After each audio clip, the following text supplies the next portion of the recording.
I'm hot for kissing. I got a bed so bad. I'm hot for kissing. And now, here's Pee Wee Herman for Jerkins Hand Lotion. Hi! Yes, me. Pee Wee. Remember, I'm looking at kitty porn. I mean, vintage erotica collection. Anyway, just a couple of squirts of Jerkins in my hand. Makes it a lot easier to put a couple of squirts in my belly button. Jerkins Hand Lotion. The choice of creepy weirdos like Pee Wee Herman. I know you are, but what am I?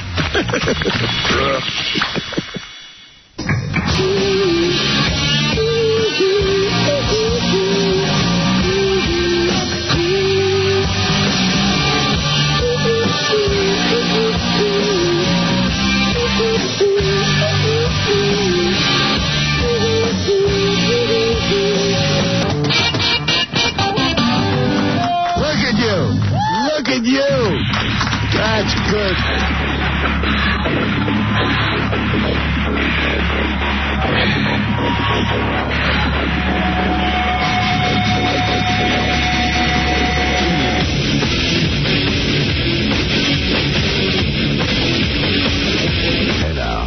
Hey now, what's happening, everybody? Hey now. Good to talk to you. Hey now.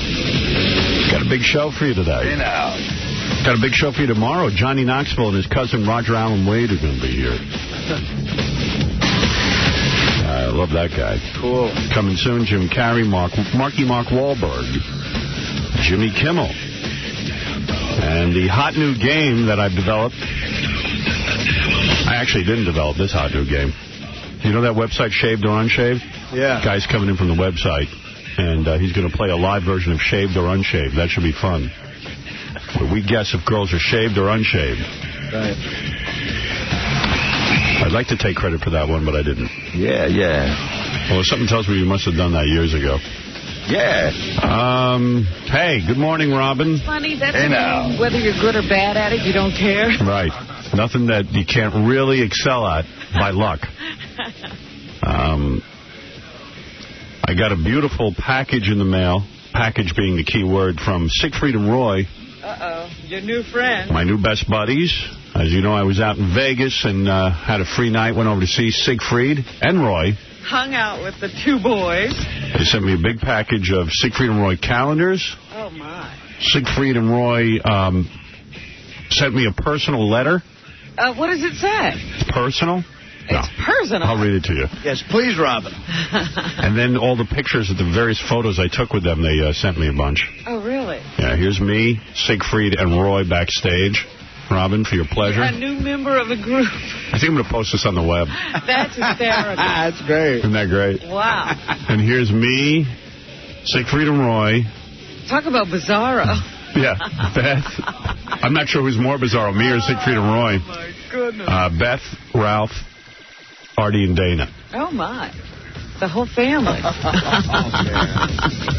at that. Wow, that's a nice shot. Those pants look wonderful on me. Is Artie a slob or what? Oh, come on. Okay, let me look at That's how he went to Picasso like that. I don't look that bad in that picture. Maybe that in that picture. Dude, you could have dressed a little nice. Look, I agree with you. I admit for Siegfried and Roy, you don't have to get dressed up. But yeah. Picasso. Yeah. Not that I was all that dressed up, but at least I look.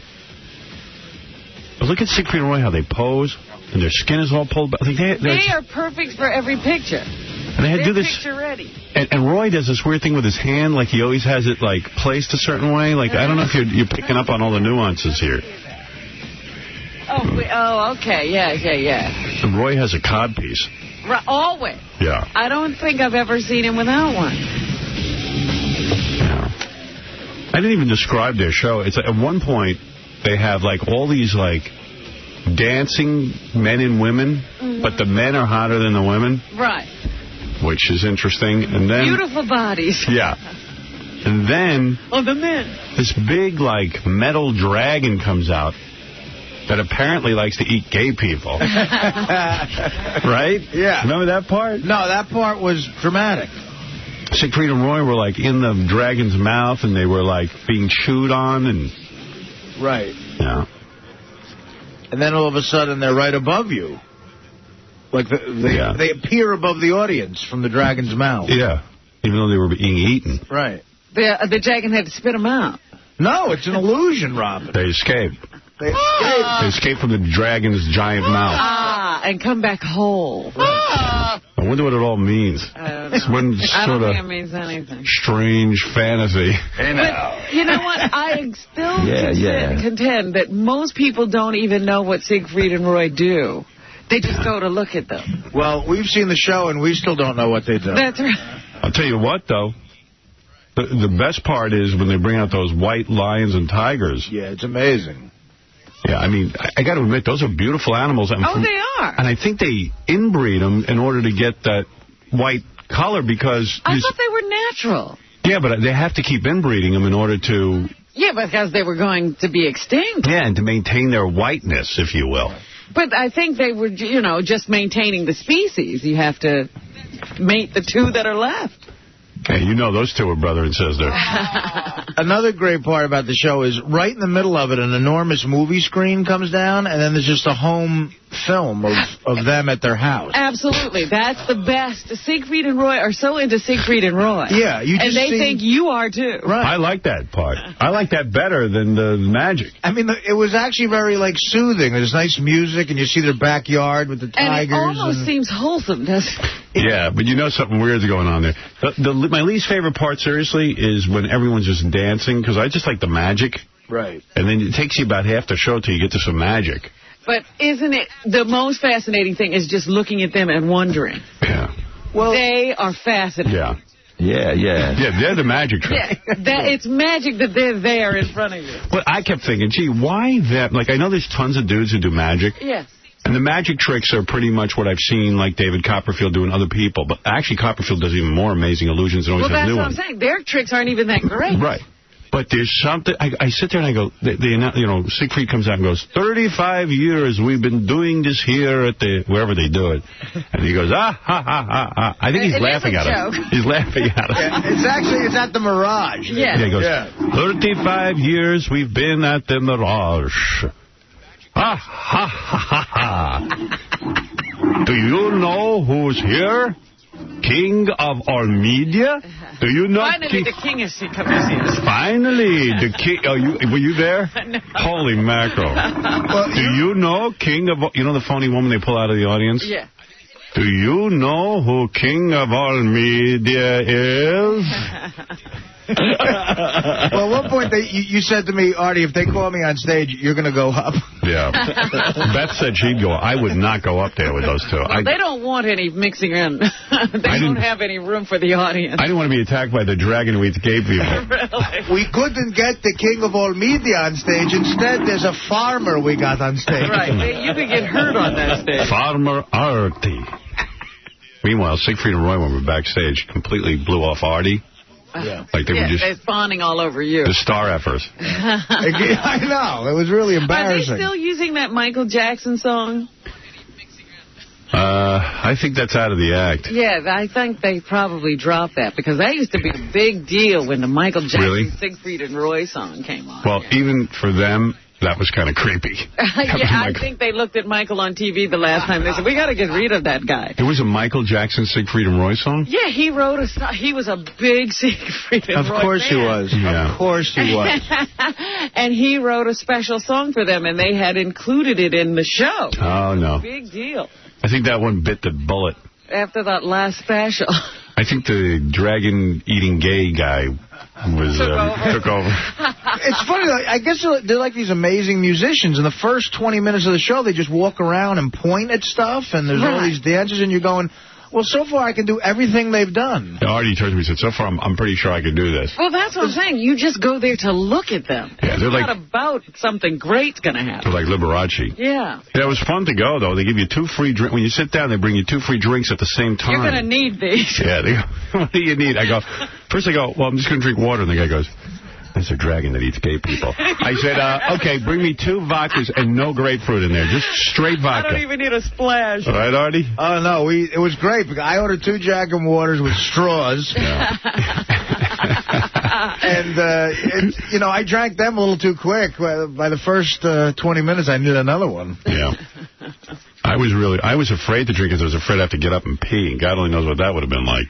Oh, the king of all... Hold the show. The king of all media. King of all media needs to pee. You know what? I was thinking about that. You would not have been able to get up. You would have had to done so. You would have had to got in your pants or something. I just thought while the dragon was eating gay people, I could have just snuck out. Yeah, who would see you at that point? Yeah. But well, don't they at some point, I know when I saw it, Roy, I think it is. Roy's the guy with the little goatee. And the codpiece. Yeah. He was on like an elephant or something. And the elephant is walking across, and he's like, you know, undulating with the elephant. Yeah. And then Siegfried says sort of like, all the ladies really like Roy. Sure they do. Exactly. Well, I know when they brought the phony lady out of the audience, I listened to the audience, and they were like, oh, my God, that woman doesn't know what she's in for. That's right. They bought into it. Well... Yeah, well, there's a reason that they make all that money. There was a whole bunch of people who bought into Liberace, too. Hey, don't make fun of Liberace. That guy was a talented piano player.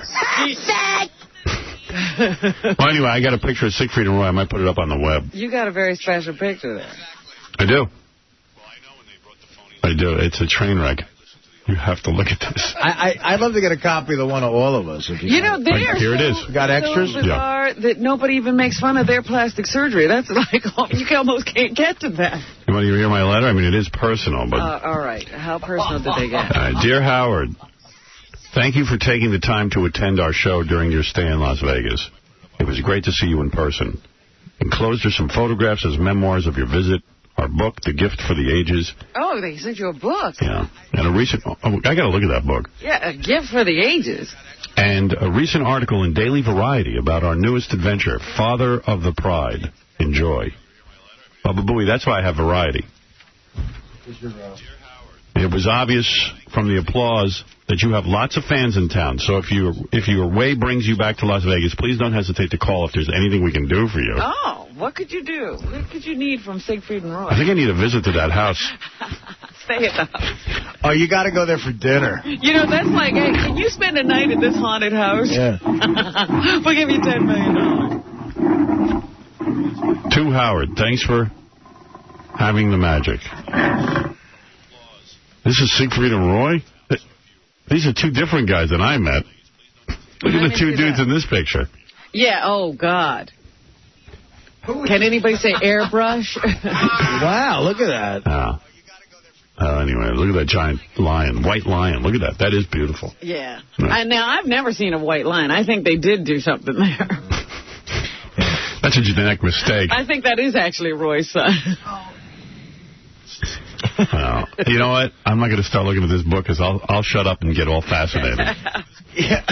I'm very caught up in Siegfried and Roy. I told you, I even went, they had an IMAX movie I went to see. I want to thank Siegfried and Roy for my book, my pictures, and the hospitality they showed me while in Las Vegas. It was very nice of them. They actually did a whole movie about their origins, and you hear how Roy was a sad little boy and only the animals understood him, and the whole thing. Oh, I believe that. Only the animals understood him? I think the animals are confused. Oh, my goodness. I'd love to know the real story of Siegfried and Roy. All right, listen, we got to take a break. Welcome to the show. We got a huge one for you today. We put a lot of planning and effort into this one. I think it's going to reflect in the content of the program. All right. So we'll be back. And, yes, I will give you the web address for that big black woman who fights the black guy. Yeah, I still haven't seen that. You want to see it? Yeah. I videotaped it for you. Did you? Yeah. Because you got to see it. Let me see if I can... Hey, Gary. You know how I love a good fight. Well, the audience is only going to hear the audio, but... Is she cursing this? I don't think she does. I don't think so. Yeah. She's busy. At one point you could hear her yelling at her kids, don't bother me right now. I'm in the middle of beating up a guy. It's this black woman. She must weigh about, I would guess, about 350. Right? 4? 3? Oh, you're giving her 50 extra pounds? She's wearing, like, tight gym shorts, like the elastic kind. Well, she's working out. How do I bring the audio up here? Okay. I don't know if this is going to be good for anyone listening on the radio. For a second or two. All right. And she's beating up some dude in front of her kids out on the street. Some guy videotaped it. Yeah. All right, let me get this right. You got the VCR on? Yeah. Here you go. Can you see this? I think I'm going to have a picture, yeah. All right, good. Let me see this. This is off the web, so it's grainy, okay? Right. Yeah, you got to start right from the beginning. I don't know. It looks like Alabama. Yeah. Really? All right. It's probably New York somewhere. Probably where I grew up.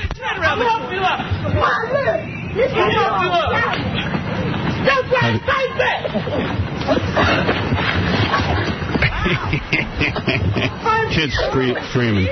Whoa, she ducked. Oh, no. He's almost again. He's broke. Oh, try that. Yeah. Until you won't. Now she's punching him in the face. Illegal hold. What? That's an illegal hold?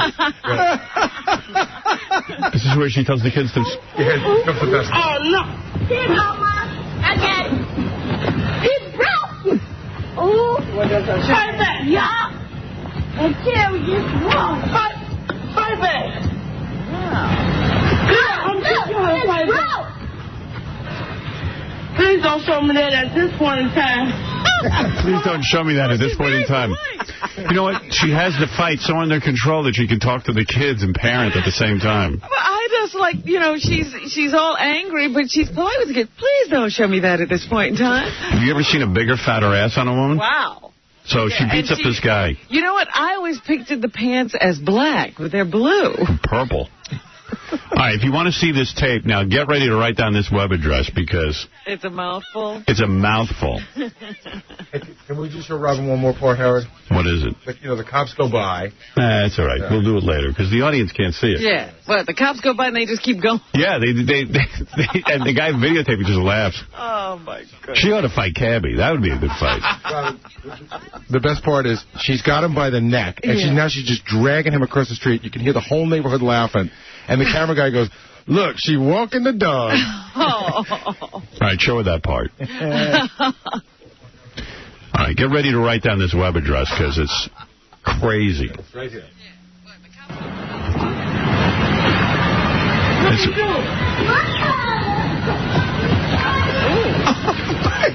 She's beating the crap out of this guy. Walking a dog. All right. Oh, my goodness. What do you think? That's her lover or a son? I'm afraid that's her son. I think that's the baby daddy. No. That man didn't have enough in him to make any kids. One of the other kids said something when she was beating him up, like, he broke it. And then she went, ooh. Like, you would do if your little brother or sister acted up. Right, yeah. I'm thinking that's one of her kids. Yeah. I think he's referring to her Cherry. He broke it. See, I thought it was a boyfriend because...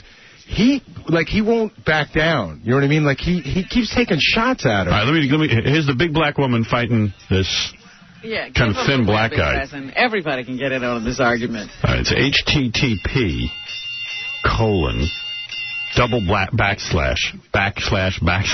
Good Lord. I hate the web.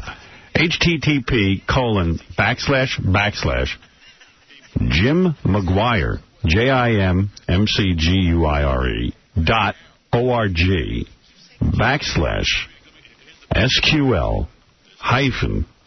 -PATCH patch /beatdown BEATDOWN Who gives out these web addresses?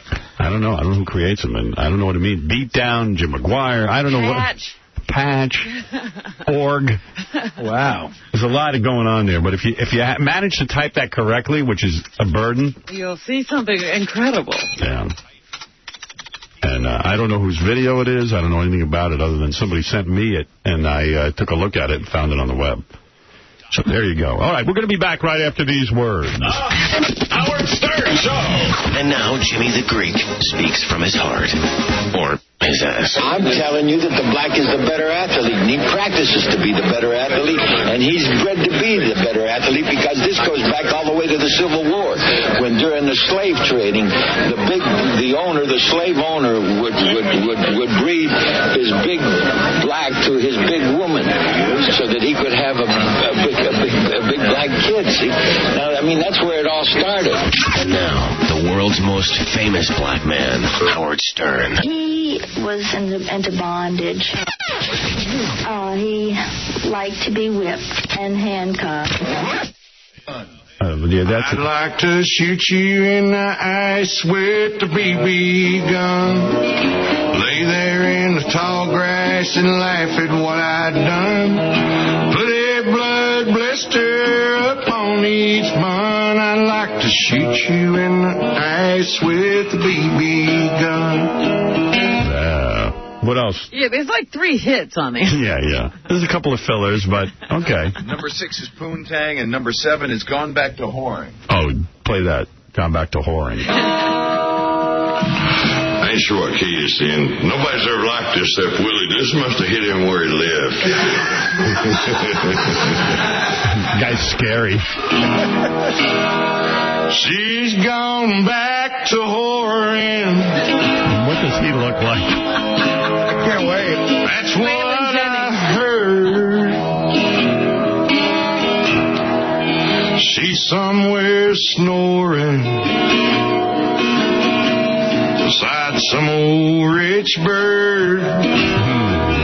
What a life he must have had. All the things that I gave her must have got kind of boring. At last that I heard she done come back to whoring. You think all of these are autobiographical? Oh, yeah. What do you think he looks like? Take a guess right now. I gotta figure he's like one of those guys with leathery skin. Kind of skinny, I think. Really? Yeah. I think he's big and fat. Really? He's gotten burned by tons of chicks.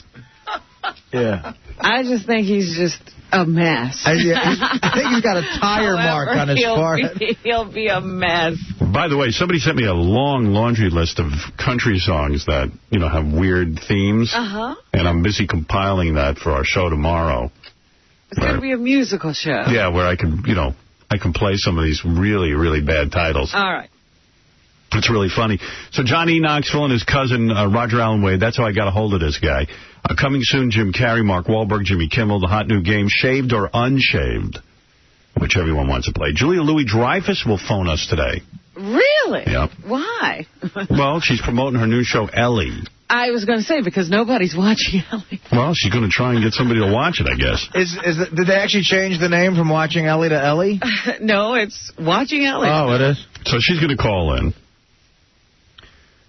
I haven't spoken to her since she almost played my wife in my movie. Yeah, I know. She auditioned for that. Yeah. And then I think she didn't want to do it, but I was kind of glad. Not because she was really good in the audition, but she's so short, and I'm so tall. We looked bizarre together. And I said to Ivan, I said, I don't think we look right together. And he said, look, we'll dig a ditch for you. Yeah, one of you is going to either be on a box or one of you will be in a trench. I said, I don't want to do a whole movie in a ditch. Something demeaning about that. Because he was excited about her name value and stuff. But, She didn't want to do it? I don't know. I think she was unavailable, and I was also kind of like, we don't look right together. I was also of mind that it should be an unknown sort of actress. Because, really? Yes, because so many of my fans knew who my real wife was and stuff, that it would have been weird to see, like, one of Charlie's Angels or somebody who you really knew, Granny from the Beverly Hillbillies. Somebody. Yeah, anybody bringing along some kind of recognition. Because you'd say, hey, that's not Howard's wife. That's Granny from the Beverly Hillbillies, or that's one of Charlie's Angels. Or that was B. Arthur's mother in Golden Girls. Yeah. Yeah, and at that time, she was known completely as... Jerry Seinfeld. Yeah, the broad and Jerry Seinfeld. Yeah, she was... I forgot her name. Elaine, yeah, Elaine. Hey, that's not Howard's wife. That's Lucy Liu. Yeah. That's Ally McBeal. Cesar, you're on the air. Hey, what's up, baby? Wait, hey, Mexican?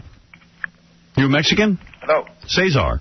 Hey, what's up, baby? You Mexican? I'm calling all the way from Tijuana, Mexico, man. There you go, Cesar. That's what I figured. Are you calling from Tijuana? I've been watching your show since 92 and before that, man. You know what yesterday was? Yesterday was Cinco de Mayo. Yeah. You know what that's all about? Yeah, it's funny that, you know, have you heard Mexicans kick French ass, baby.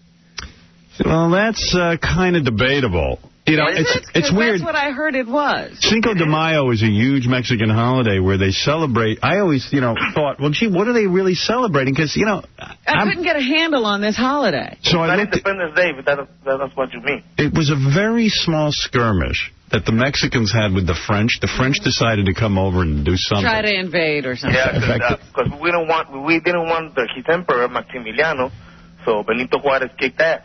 Well, it was at a place called Puebla. Yeah. And small state. It was very small. And so the French came over. The Mexicans they basically left the field. There was a battle.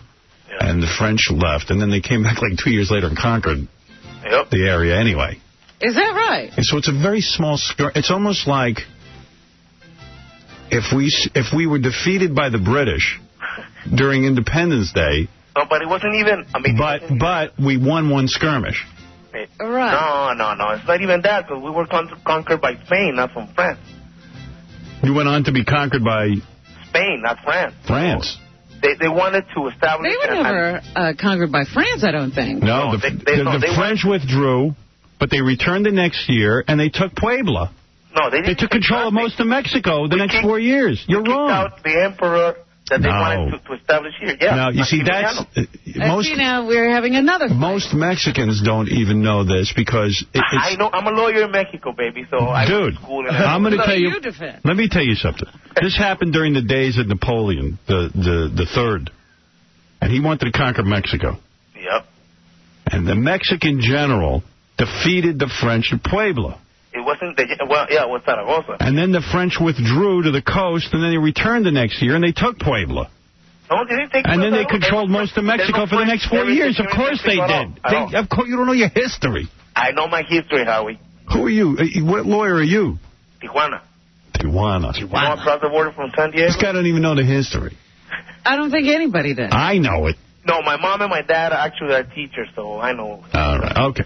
What's the difference anyway? I mean, I'm just saying that it's funny. You had a French emperor, didn't you? Yeah, for a while, yeah. You're damn right. 4 years. Oh, but it was before that. Then we kicked their asses. It's a very weird holiday. Because we some money. I got to go. I think hey, I wanted to tell you about the page from the black girl. Yes.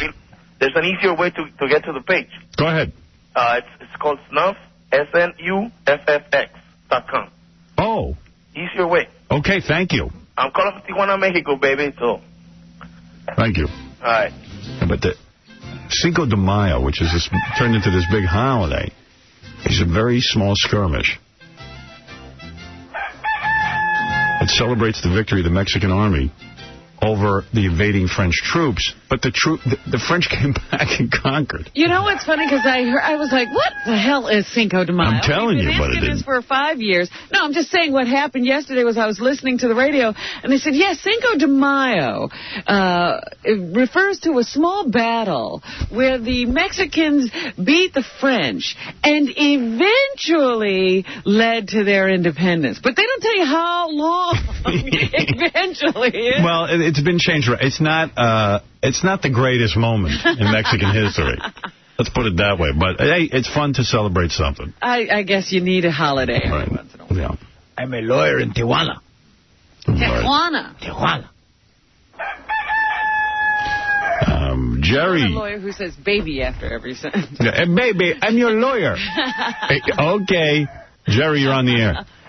Yeah, Howard, how you doing? Good morning. Good morning, brother. You were saying something about you got assaulted in Vegas. You never. No, I shouldn't say assaulted, but what happened was when we left the Hard Rock Hotel, I got Ronnie and Joe, my two security aces, and about 3 or 4 Hard Rock security guys, and they're surrounding me, and we're walking out, and, you know, there was a lot of people at the Hard Rock. It was kind of crazy. And some real big black guy just, like, jumped me. And... Like he wasn't, like, angry or anything. I don't know what he was. What did he do? He crashed down on my shoulders. The guy must have weighed about 300 pounds and, like landed on me. And where did he come from? I don't know, but I was really pissed because... How did he get to you?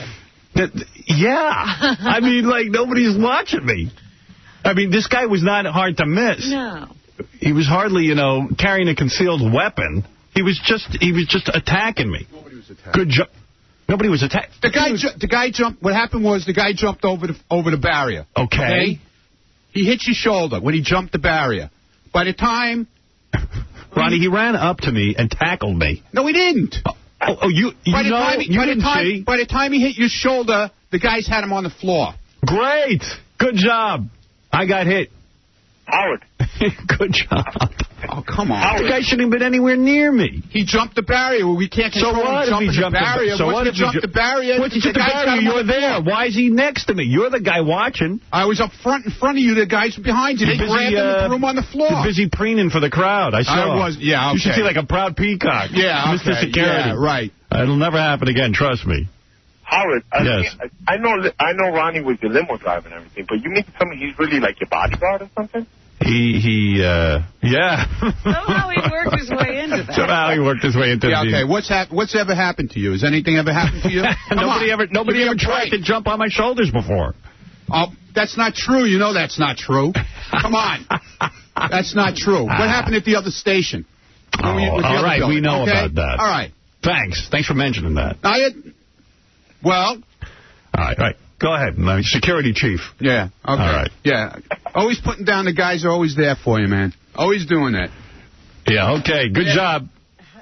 Thanks for getting me punched twice by Dennis Rodman, too. You know, whenever you go to Vegas, there seems to be some laughter. Yeah, I know. I mean, it's just unbelievable to me. He goes, hey, nothing happened to you. I go, well, that's not, you saw it. Yeah, it looked a little more than the guy just hitting your shoulder to me. Yeah. It looked like they had to pull him off you. They did. It's crazy. Well, you know when it happened after a taping of the show and we were going to that client party thing. Yeah. Me and Fred got into our own car first, and then you were coming out.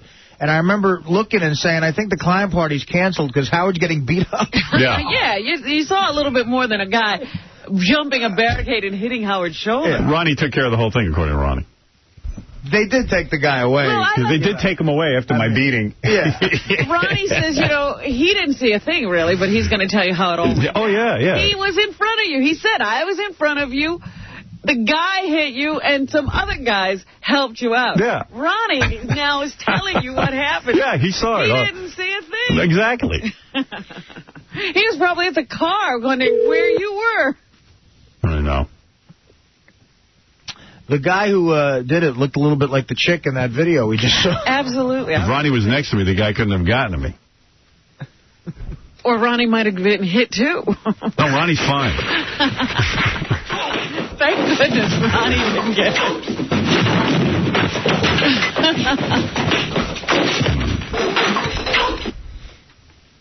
So funny. The guy was an overzealous fan, it turned out. But, I mean, it was just, It was not fun. A little scary. Yeah, I'm very delicate. So, that was that. Well, it's a good thing you got to the client party. Yeah, I was. What happened there? Oh, my God. And then you were gone. Yeah, well. I was there and gone is right. Let me tell you something. We're doing these shows from Vegas. Yeah. The equipment was abominable. I'm yelling and screaming through the whole show, sweating, and there's 100 degrees under there. Tom comes over in the middle of it, goes, everything okay? And I'm like, I'm ready to kill the guy. Is everything okay? If he had spent some money on the audio chain, it would have been great. Dare he? So wait.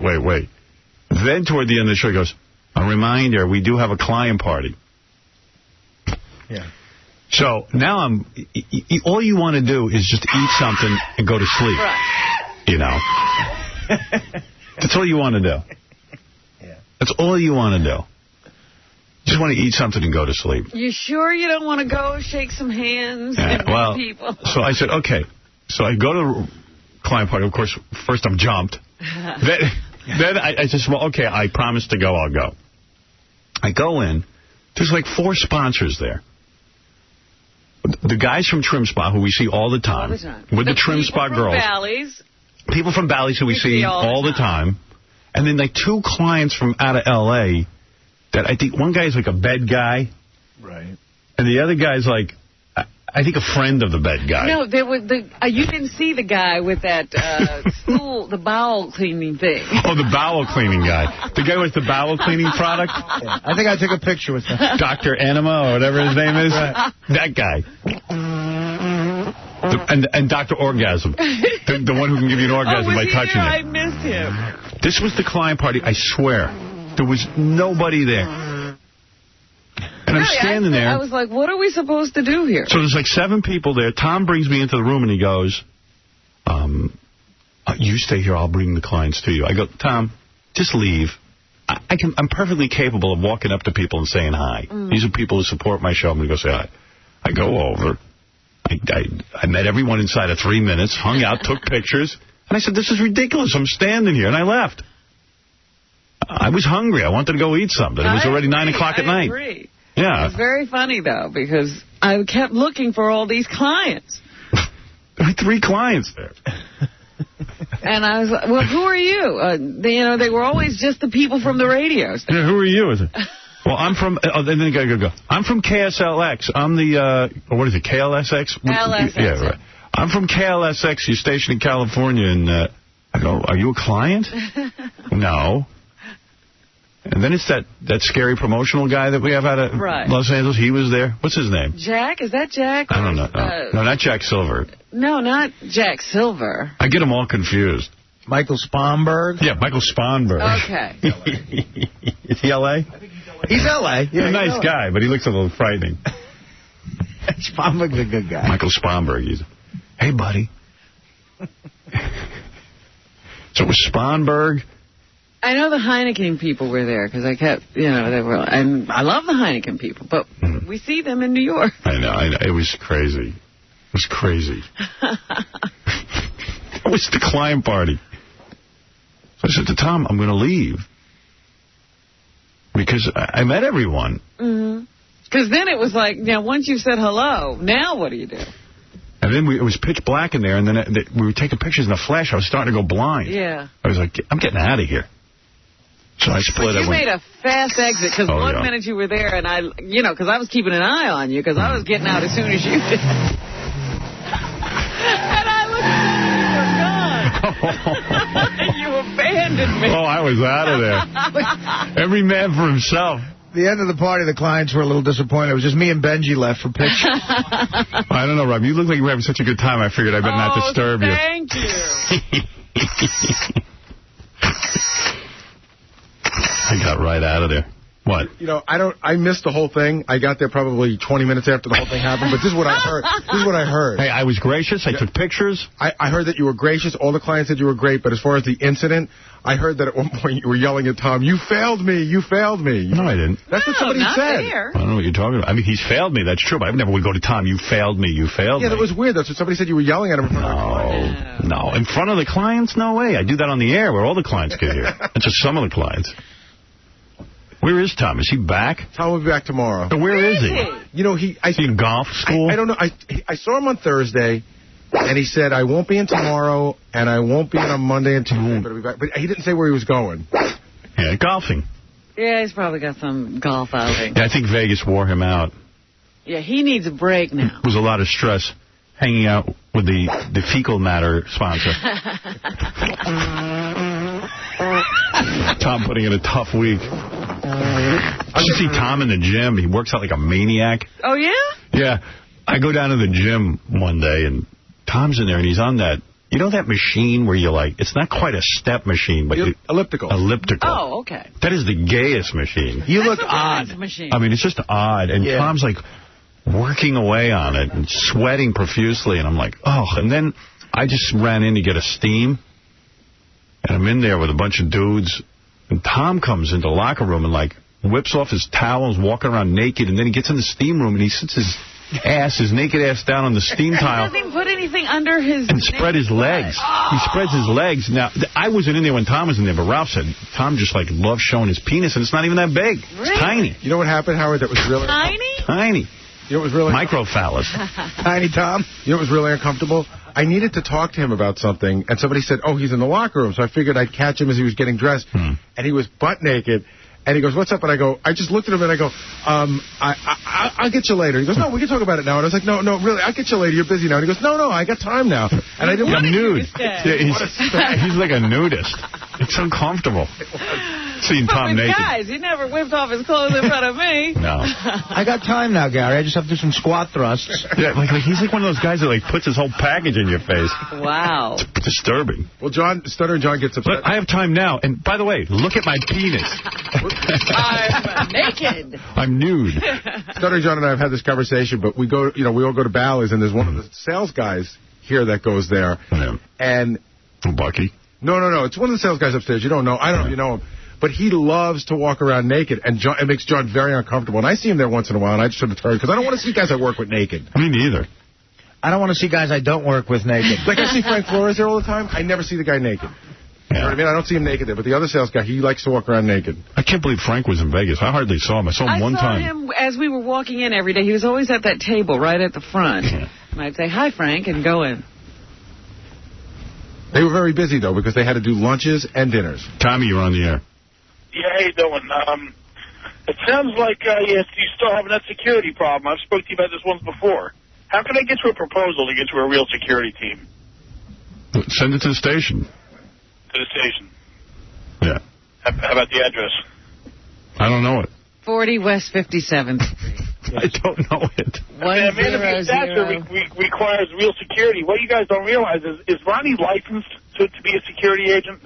I don't even know if he's licensed to drive. I don't know what Ronnie's credential is. He just told me one day he's a security guy. Howard, without a license, this guy's, you guys are waiting for a disaster over there. If he hurts somebody or somebody's hurt in the course he ain't hurting anybody. Don't worry about it. It's more likely that somebody will get hurt. I know Ronnie has a fishing license. And a hunting license. You guys need to be trained and licensed. You need a real security team. You got a license, Ronnie? Do you have anything like what's this guy's problem? Do you have a license? We're licensed and bonded. We're a licensed company. Okay.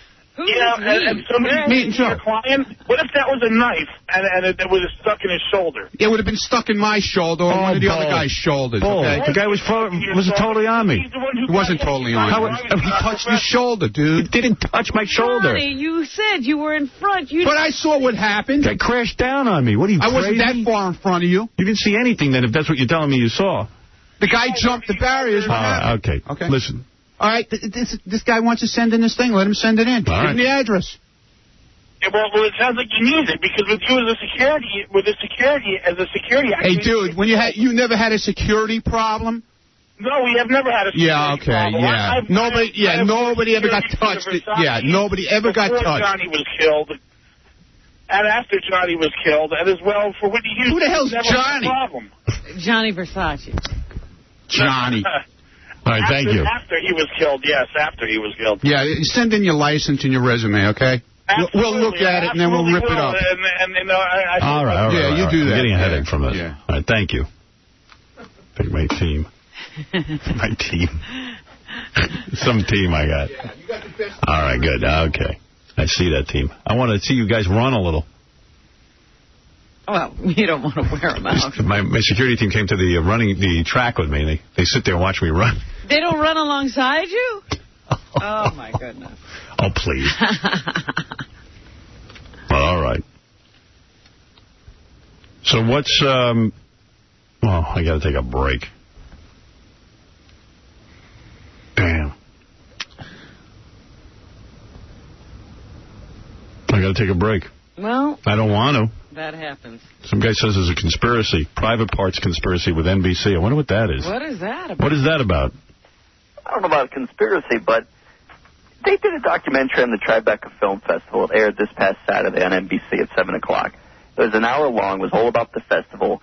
And one of the segments throughout the show is they were asking New Yorkers what their favorite film was that was filmed in New York. We must have asked about 100 people what their favorite film was. Most people said The Godfather or Annie Hall, but we had about... Someone said it was high as 12. I think it was more like 9. Said Private Parts was their favorite film. Of course NBC is never going to show that. There was one woman in particular. She was so cute talking about your film. They must have showed 20 people saying the same thing. Annie Hall, The Godfather. Annie Hall, The Godfather. Interesting. You know what, sir? Tell me. That is a conspiracy, because whenever somebody... You see, That was done to me when my book hit the bestseller list. There was a company. What was the name of that company, Wasn't it Robin? Kmart? It was Kmart or someone like that, who had a big sign, and they changed the bestseller list. I was number 1. They took my name off and took number 2 and made it number 1. And there was the New York Times actually threatened to sue them. Right, because they were changing the New York Times list. Yeah, it wasn't the actual New York Times list. And for NBC to ask the question, what's your favorite film that was ever filmed in New York? And if you did the filming, and a lot of people mentioned Private Parts. I think that would have made it more interesting. I think so, too. Yeah, whoever cut that, definitely made the decision to get rid of all those people. I mean, thank you. You certainly weren't the majority, but, you had enough hits that they should have at least recognized you. Hey, when are you going to get off your ass and make a film? It's so important. This is going back to 97, Private Parts. Yep, I got to tell you something. It's not through lack of wanting to. I would make a movie tomorrow. I mean, I thought my second movie, I wouldn't have to sit there, and write the book and work with Len Bloom, the writer, and all that. I thought that, maybe I'd get a decent script after that. I just haven't liked any of the scripts, and I get a ton of them. I even said I would take a second role, like a supporting role, and do something interesting. I didn't want to play myself again. You said you wanted to shave your head and play a psycho, right? I would do anything. I liked making a movie. It was fun. There was nothing difficult about it. I proved I could act. And some people said, well, you played yourself. Okay, so I'll play a character, and I'll prove that. Yeah, not everyone can play themselves, too. So. You're not kidding. Ask Vin Diesel to play himself. Oh, God. But I'm available to play Vin Diesel-type parts. That would be funny. I think that would be a good comedy. See me as an action hero. But, here's the thing.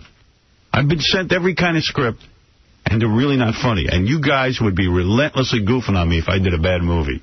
And I'd rather avoid that. So yeah, he couldn't answer the phone. Yeah, exactly. I mean, if I put out a movie, like one of those Pauly Shore movies, you know what I mean? Like if I put out Biodome, you guys would freak. So, and I don't blame you. I'd freak. I'd be embarrassed. Hey, Howard, 2 quick points about you taking vacation. I think people get so hostile because you never have the balls to say, hey, you know what? I'm taking a week off. I'm never going to do that. It's not a question of balls, but I can't tell you how many people. Like, you're a hardcore listener, maybe, but I can't tell you how many people, during Best Of, they don't even know we're gone. I told you. Oh, come on. You've said that telling you, before, no, and that is absolutely not as a matter of fact, I'll tell you what. A friend of mine called me. Okay. A friend of mine called me the other day and said, I was talking to my dad, and I said, what are you doing? I heard the radio. He goes, I'm listening to Howard. He said, Dad, it was already Wednesday. He goes, Dad, those are reruns. Yeah, Dad must be in a nursing home, Howard. No, I got a better story than that. One day I was rollerblading through the streets of Manhattan. I rollerblade next to a car that's a convertible, and the guy looks at me and he says, Robin, I'm listening to you on the radio. I said, yeah, and he says, I guess these are reruns, huh? I'm telling you. He still wasn't sure. Okay, Howard, but you're a radio listener. There are people who listen, sort of casually. They don't know the difference if I'm interviewing, Lisa Marie Presley today or 2 weeks ago. But, dude, make the case then. Why not inform the people that are listening? Why? So you don't have to listen? Why would I do that? What does it matter to you? Because I'm in the business. You never want to rip your listeners off. You don't want to sell That's not ripping people off. How is that ripping people off? If you tune in and think it's an original show, what do you care? How is that ripping you off? You're laughing and having a good time. The premise, I'm not recognizing that people are being duped into thinking it's a new show. Who cares if you're duped? You're enjoying yourself. That's such a bad dupe. It's interesting you mentioned... What about the casual listener? I would prefer that you repeat... Dude, if I take vacation... Aerosmith that's aired 50 times. If I take vacation... Yeah. Well, now you're changing the topic. You're saying you don't like Best Of, but I'm saying... No. I'm not saying I don't like... If I take vacation... Listen to me. If I take vacation, and I can fool 50% of the people into thinking I'm not taking a vacation, why wouldn't I do that? Can I ask a guy a question? Of course I do that. You have integrity, and you've... That's not integrity. That's an issue of... your audience off. That's not ripping someone off. The ripping someone off is giving them something that isn't worth anything. Can I ask the guy a question? What's your favorite television show? Survivor. Survivor. Okay. If you turn, that's a bad example. Do you watch a show that's not a reality show? I'm sorry, I'm not giving you an example to make your lame point. He said that his favorite show is Friends because he's gay. Right. So when you watch... now I'm a fag. No, you are. You're a total fag. Because this is what you're complaining about. You're like a woman. You just nitpick everything. It's actually Will and Grace. Yeah. Will and Grace is his favorite show. Go ahead. Win your argument, now I'm a nitpicking faggot? When you watch I have Friends... a legitimate point here, Howard. You don't have any point. Yeah, because the second someone argues with you and does a decent job, you paint... You're complimenting yourself that you did a decent job. You're doing a bad job. Why do you think you did a decent job? You haven't won yet. Yeah. You haven't won any argument with me. Shut anybody up. Your rules. There's no way to win, but I'm defeating you. You're not. You haven't defeated anyone. Robert, I've heard you a million times talk about rollerblading, and someone thinks... Oh, get out. All right, listen, that's enough. He's annoying. Well, maybe this is a rerun. I hung up on him. He wins the argument. Let's play that country song, Nitpick and Faggot, for this guy. Yeah, where is that? All right, we got to take a break anyway. We'll be back right after these words. Foreigners equal laughs on the Howard Stern Show.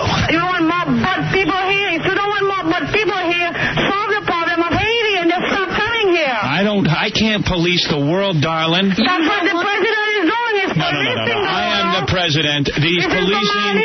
He's in Iraq. He's all over the place. Yeah, and we'll worry about what everyone does. Why don't you go back and help your country become great? What are you doing here? Why don't you go back? Good. How dare you telling me to go back when your grandmother was from Russia? My grandmother could take you. You know, my grandmother was a lady. She never had a big mouth like you. I have to have a big mouth. What about your mouth? My mother could kick your ass. You're the biggest mouth in this country. That's right. And you don't know anything about it. You didn't grow up here. You grow up in Haiti. They don't even open their mouth over there with a voodoo doll. I'm going to do voodoo on you. I'm going to stick pins in my doll. You don't know how to do voodoo doll. You don't know anything about it. With that voodoo. You're so silly with your superstitions. Oh, really? You started that voodoo doll business. I didn't bring it up. You did. You were afraid of it. I'm not afraid of your stupid doll. Go ahead. Do a doll on me tonight. I could care less. Come down here. I'll do a doll right in your face. The always Democratic Howard Stern. You're listening to the Howard Stern Show.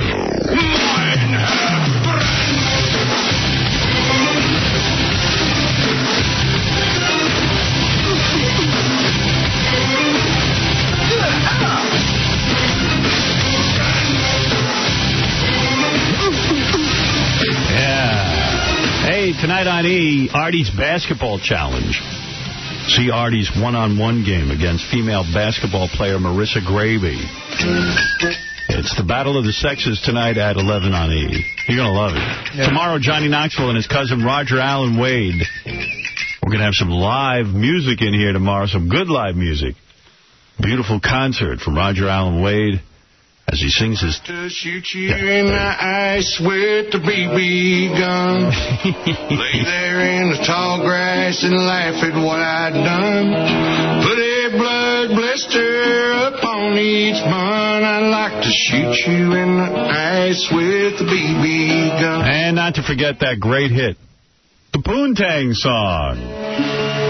Everybody loves that. Can't wait to see what this guy looks like. Sweet thing, how about little Poontang? Ooh, sweet thing, how about a little Poontang? And other songs, too. Coming soon, Jim Carrey, Mark Wahlberg, Jimmy Kimmel. They all pale in comparison. The hot new game, Shaved or Unshaved. It's going to be fun. I can't wait to play that. I say, that's a game you guys will play, and you don't care whether you're good or bad. Yeah, we just get to see some naked vagina. CBC, take that one. Yeah. I just got handed a copy of Us magazine, which, by the way, I love. It's my favorite. It's better than People, quite frankly. Yeah? Yeah, I just love it. It's got pictures, and there's no articles about, saving a dog's life or anything like that. It's all celebrities. It's all celebrities and stuff. And there's a great picture of Ben Affleck kissing J-Lo, and J-Lo's wearing these red stretch pants, and her ass looks like this big cellulite, and I don't think he's going to marry her. What do you think of that? He hasn't married anybody so far. Yeah, I don't think he's going to marry her, because there's no way a guy with that much money and that much fame and good looks is going to spend the rest of his life with that ass. It's only going to get bigger. It's going to get bigger and sloppier. Yeah. That ass has a life of its own. They could write movies just for that ass. I'll tell you where that ass is really out of control was she did a new video where she simulates, she copies the movie Flashdance. Right. And she even went and got the original outfit Jennifer Beals wore, but they had to make it bigger. And she really has no right running around in something that skimpy. I know. And on the cover is Kelly Clarkson, the American Idol from the first year. And she says, I'm not getting skinny. I won't starve to be a star. And you know what? Forget to be a star. How about to be healthy, honey? You're a young girl. Lose 25 pounds. I like the thing that's written under it where you don't have to be 100 pounds to be beautiful. Even at 100 pounds, you won't be beautiful. Yeah. Calm down with all that.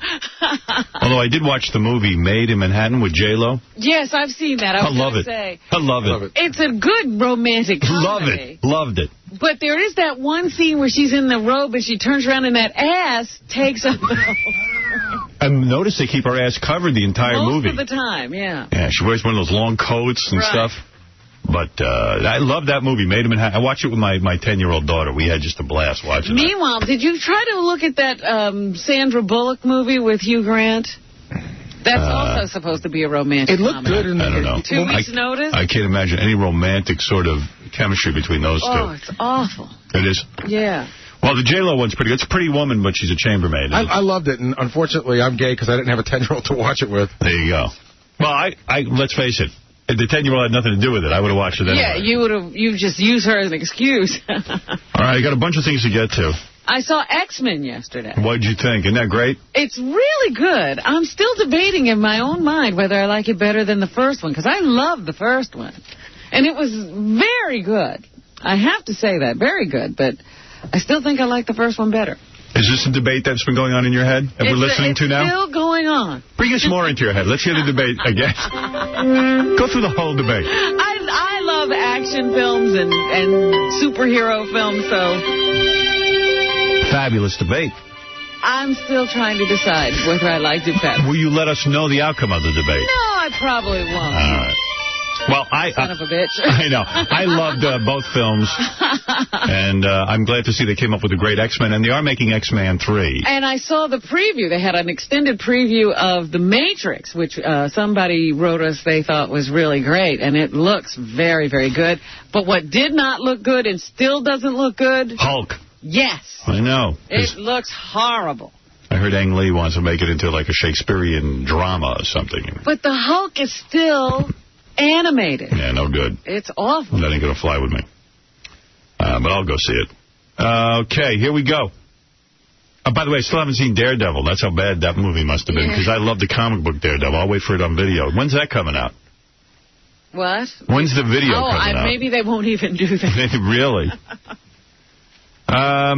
In The Onion, the headline, Saddam Hussein proud he still killed more Iraqi civilians than the United States did. Yeah, he still gets the record. Yeah, he still managed to kill more.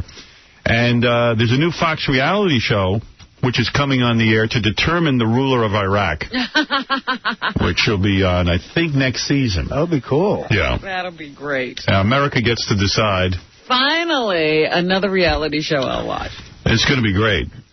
They should make that Kelly Clarkson, new ruler of Iraq. That would be sweet. You're able to choose the man or woman who will lead Iraq into an exciting democratic future, said Fox reality programming chief Mike Darnell, introducing the show at a press conference.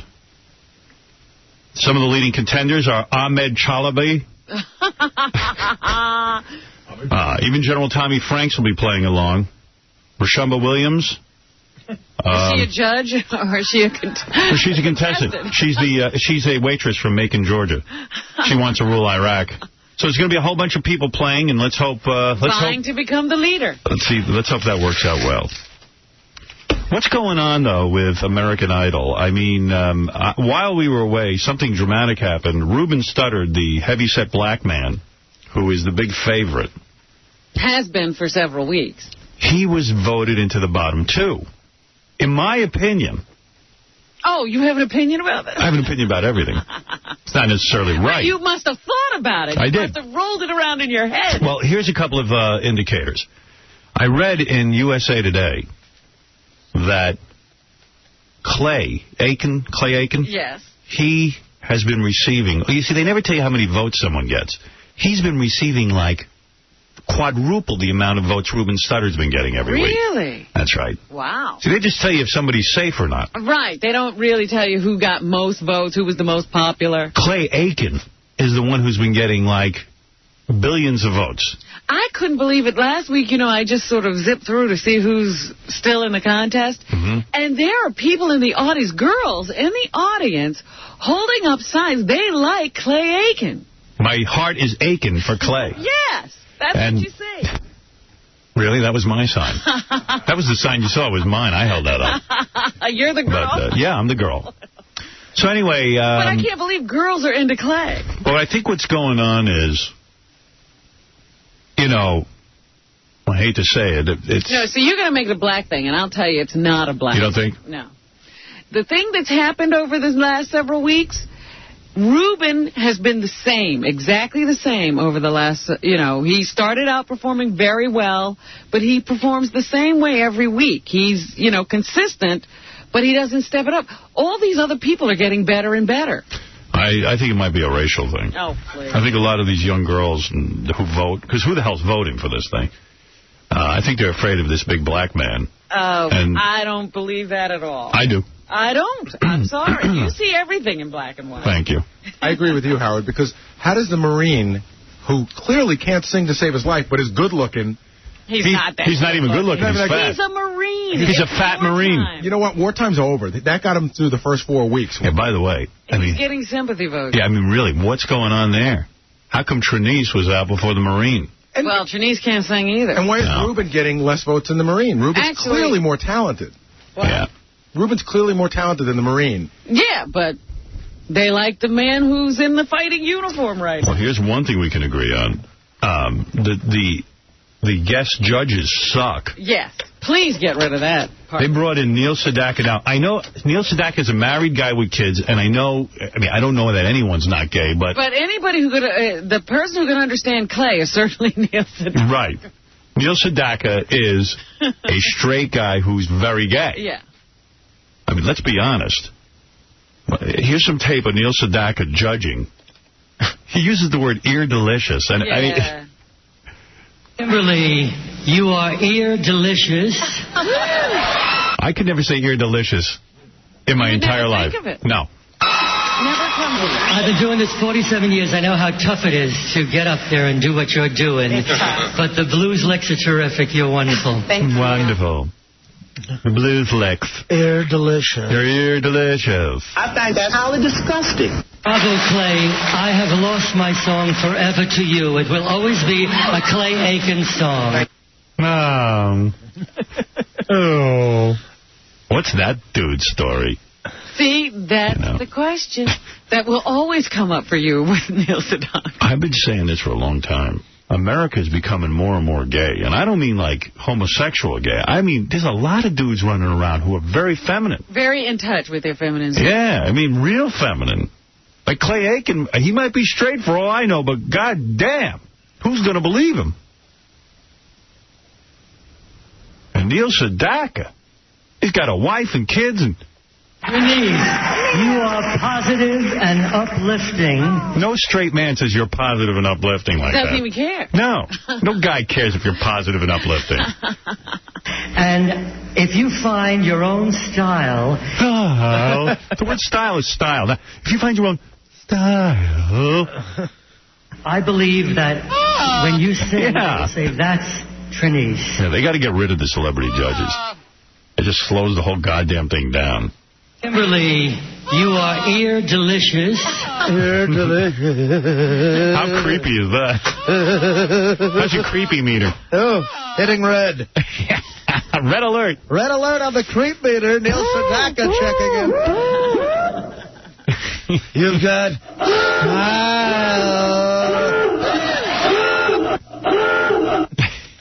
You've got a style. I'm going to tell Julia Louis-Dreyfus when she calls in she's ear delicious. Delicious? You are ear delicious. And you've got style. And style.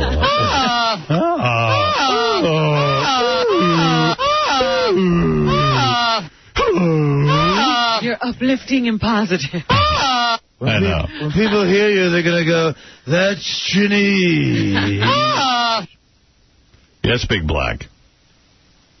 Big Black? Yeah, Howard. Hey. How you doing, man? Hey. You're not Big Black.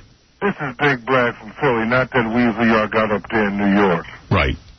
Listen, y'all were talking about the fact American Idol. The deal with American Idol is that black people don't sit around and call in for that stuff.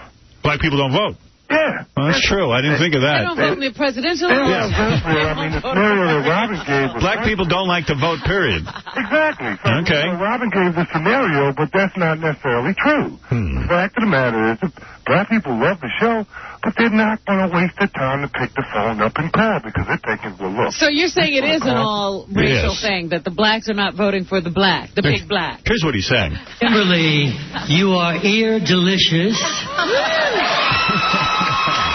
I've been doing this 47 years. I know how tough it is to get up there and do what... Who believes he's been doing it for 47 years? I mean, he's doing it, but I think mostly in his living room. Yeah, what's he doing? Yeah, who's going to see Neil Sedaka? You're doing. But the blues licks are terrific. You're wonderful. Thank you. Yeah. I love my calendar, girl. Creepy. All right, a couple other things. I still think the best story around is the Dixie Chicks. Because they got to go on every show now and defend themselves that they're real Americans. Because country fans are just had it with them because they said they were embarrassed by George W. Bush being from their home state. Now they're naked on the cover of a magazine. Yeah. They don't know what to do. What magazine was that? Entertainment Weekly. Weekly? They're like, okay, you know what we'll do? We'll get naked. Maybe they'll stop yelling if we strip. Then they did an interview. And they're doing every mea culpa, crying. Yes, I've seen the jittery voices and the teary eyes. This is great. Here's one of the Dixie Chicks talking about how she supports the troops. I want to start this whole topic off with, so people know this when they listen to the answers to all the rest of the questions, is just, we support the troops. We support the troops 100%. We have said that from day one. People have quoted... Boy, their record sales must be tanking. Something's going on there. They can't say this enough. We've been saying it from the beginning. We've never denigrated the troops. We don't support the troops, which is the opposite of anything we have ever said. There is not a correlation in not wanting a war and not supporting the troops who are doing their job. See? All right, then they got to do a bunch of crying and stuff. Here they are talking about... Do they cry in harmony? Is it like I don't know. No, they each cry separately. They do solo crying. Because if you don't like who I am, I really can't do anything about that. Wah, wah, wah. I'm not going to change for anybody because I know... I know who I am. And I like who I am. She likes it. And I do believe we're role models. And that is what I want girls, young, impressionable girls, to hear. I want young, impressionable girls to hear the sound of my penis. And walk away with. I've never broken the law. Oh, shut up. Now we're really good people, and you better buy our records. Everything was cool until we opened our dumb mouths. We're too stupid to keep our mouths shut. Leave us alone. You know what? If dumb singers want to open their mouths about politics, be prepared for the consequences. And dumb actors and actresses, too. Right. Yeah, Susan Sarandon doesn't like a backlash. Right.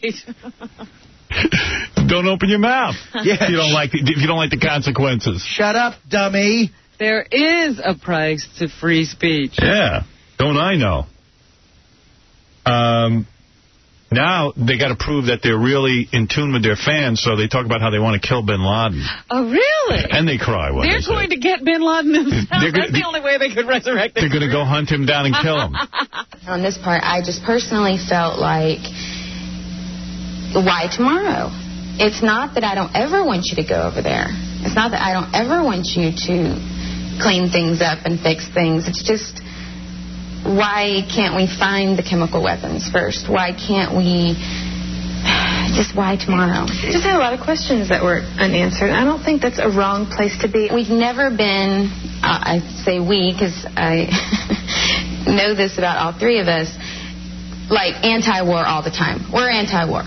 That's not at all what we said. Now they're coming out pro-war. Yeah. I mean, we like war. We just didn't like it on that day. How about shutting up and singing? Bin Laden was caught. And, and this is an issue where the right-wing people will love me, is that I'm not even for killing him. Bring him. Osama bin Laden. You bring him over here. Let me have him. No. I'm for more than, easy bam. Bring him over here. Let every single person...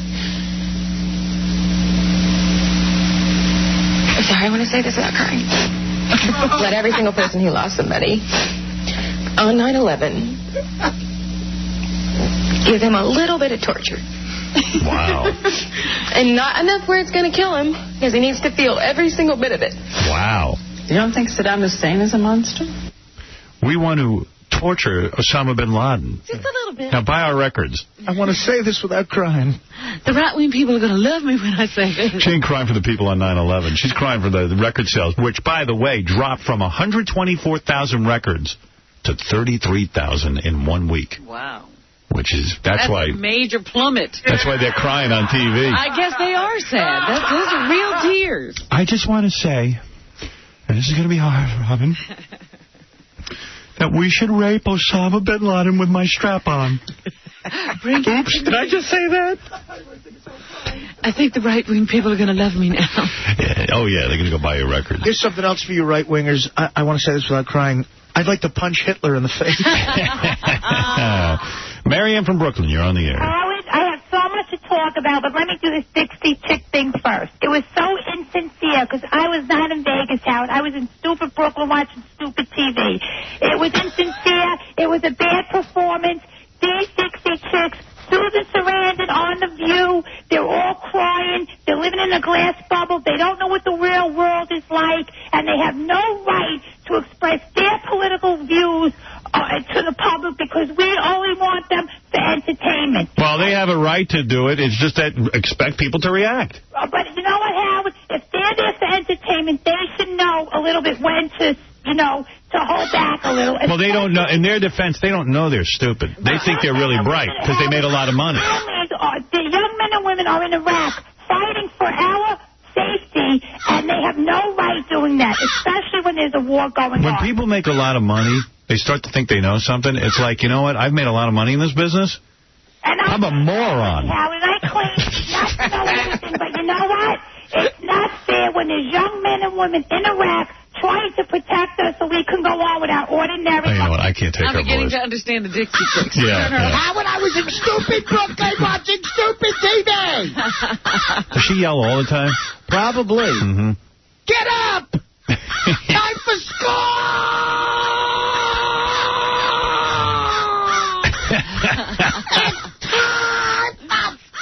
Don't you sit straight up in bed when she wakes you? Kids, get up, get up! Junkyard Willie, you're on the air. Yeah, with them Dixie Chicks, I take each one of them hoes behind a dumpster on 42nd Street. I'll tip all of them hoes. $50 a piece. Right. Hey, they all drive turkeys, all of them. Hey, Junkyard, let me ask you about American Idol. Is that a racial thing? Oh, Howard, I told you last time with Tamara, it's all because the white people still mad about the O.J. trial. It's all retaliation. I mean, I know that the last guy was talking about us black guys. We don't like to vote. I agree with that. But the white people, they still mad about the O.J. trial. When you coming out with a new phony phone call album? I'm working on doing a movie. A movie? Good. Yeah. All right. Because I look so good. I need to be on the silver screen. How you going to... But you're a white guy. How's that going to work? I'm a white guy stuck in a big, fat black man's body. All right, Junkyard, thank you. I'm big, I'm bad, I'm black, and I'm fat, but I don't smoke crack. Thanks, Junkyard. Hey, Glenn, you're on the air. Hi. A couple of things to say. A, I don't smoke crack. But B, I want to know, more importantly, is Neil Sedaka really Elephant Boy's father? Listen to those voices side by side. They sound exactly the same. We did get a lot of phone calls saying that Neil Sedaka sounds strangely similar to Elephant Boy. I don't know. Let me side by side. I lost my Sedaka clips. Hold on. I don't know what I did with them. How did I lose them so quick? I'm just wondering what Neil's been doing in his spare time in that 47 years. Did I throw it away? Hey, let me have that. Give me any Neil Sedaka clip. I don't care what it is. Let's see. Bravo, Clay. I have lost my song forever to you. Let me hear Elephant Boy. Welcome to the Woodbury. No. I thought that thing was... Be a Clay Aiken song. You got Elephant Boy? We don't have any Elephant Boy. All right. Sorry to suck the wind out of the sails there. Yeah, you kind of slowed us down. We were doing good. Well, back to the Kelly Clarkson thing. Wait. If I can get you back on cue. Now we're busy frantically looking for Elephant Boy clips, Neil Sedaka clips. I mean, I'm throwing this curveball at you. And now you're talking over Elephant Boy. I'm talking over Elephant Boy. As well live as a monk. Indirectly, before the, I am open to different things, but then I say yourself, Winnie, you are positive and uplifting. No, I don't see it. And if you... All right, that was a long way to go for nothing. That wasn't worth it. Please keep your ideas to yourself. Hey,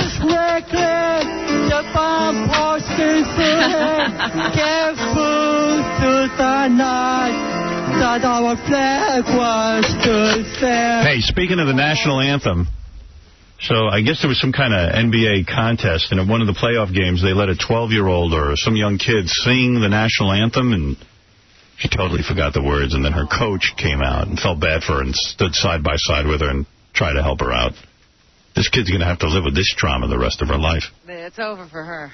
Oh, say, can you see by the dawn's early light what so proudly we hailed at the starlight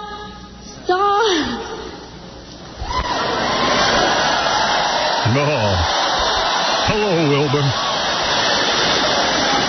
Come on. Starlight, last dream. He doesn't know the blues of stripes and bright stars. His defense, he didn't know he'd be singing. Through the perilous fight, oh, the ramparts we watched were so gallantly streaming, and the rockets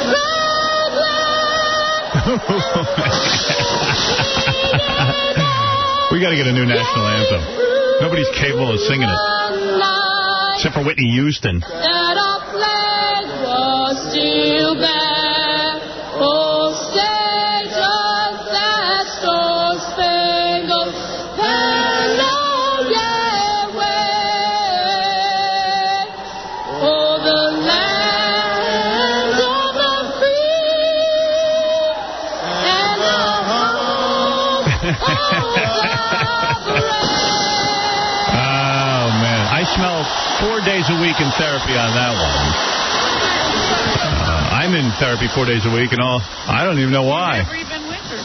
I never had to perform to go out and sing it. That's one of the worst renditions. I guess Roseanne is right up there. Who's that, Carl Lewis? Yeah. Yeah. That's a him right back to track.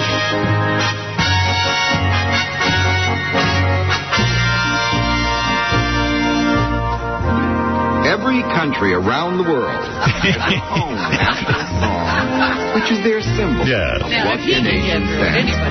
Today, Dracula. Our Star-Spangled Banner, which This is Ear Delicious. our national anthem, is just like saying Old Glory.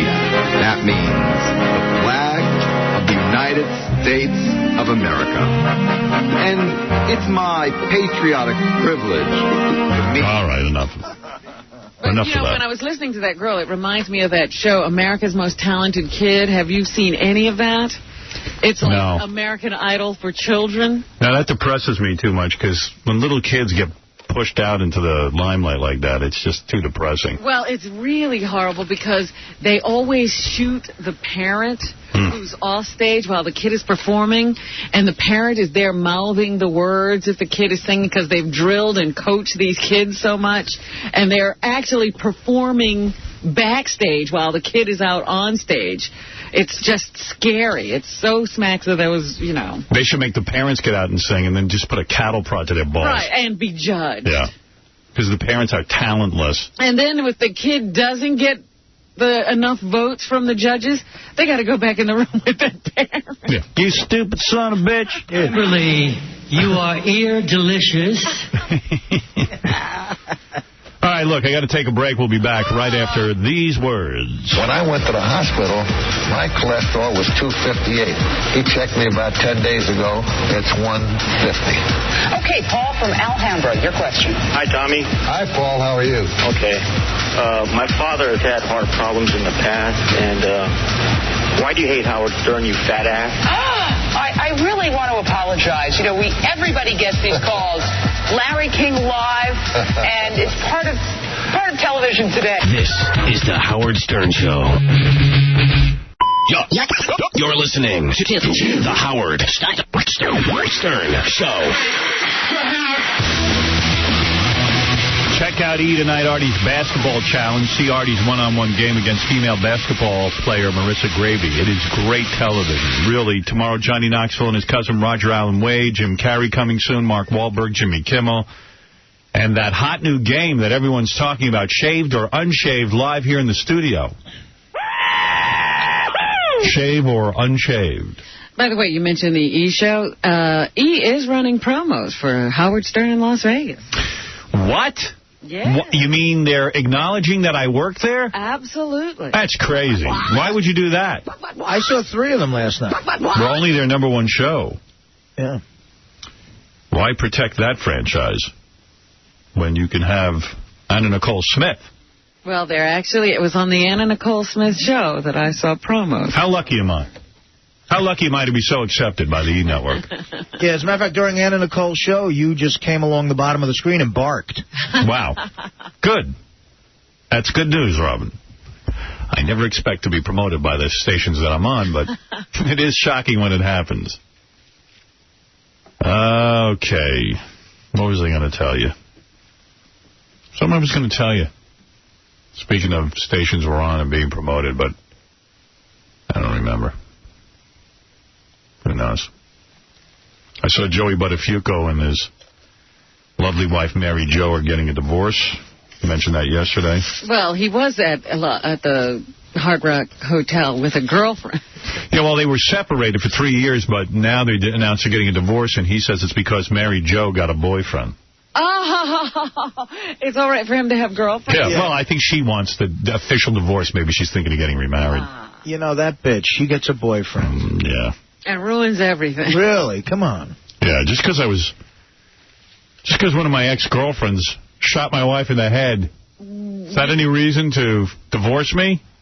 Yeah, you think she could get over that. Usually when your girlfriend shoots your wife in the head, it's a good indication that you might have some marriage problems. I'm surprised this lasted this long past the shooting. Yeah, when you see that in the paper that they're getting a divorce, don't you go, shouldn't that have happened already? Yeah, shouldn't there be a point where you go, Joey Buttafuoco might not be the ideal husband?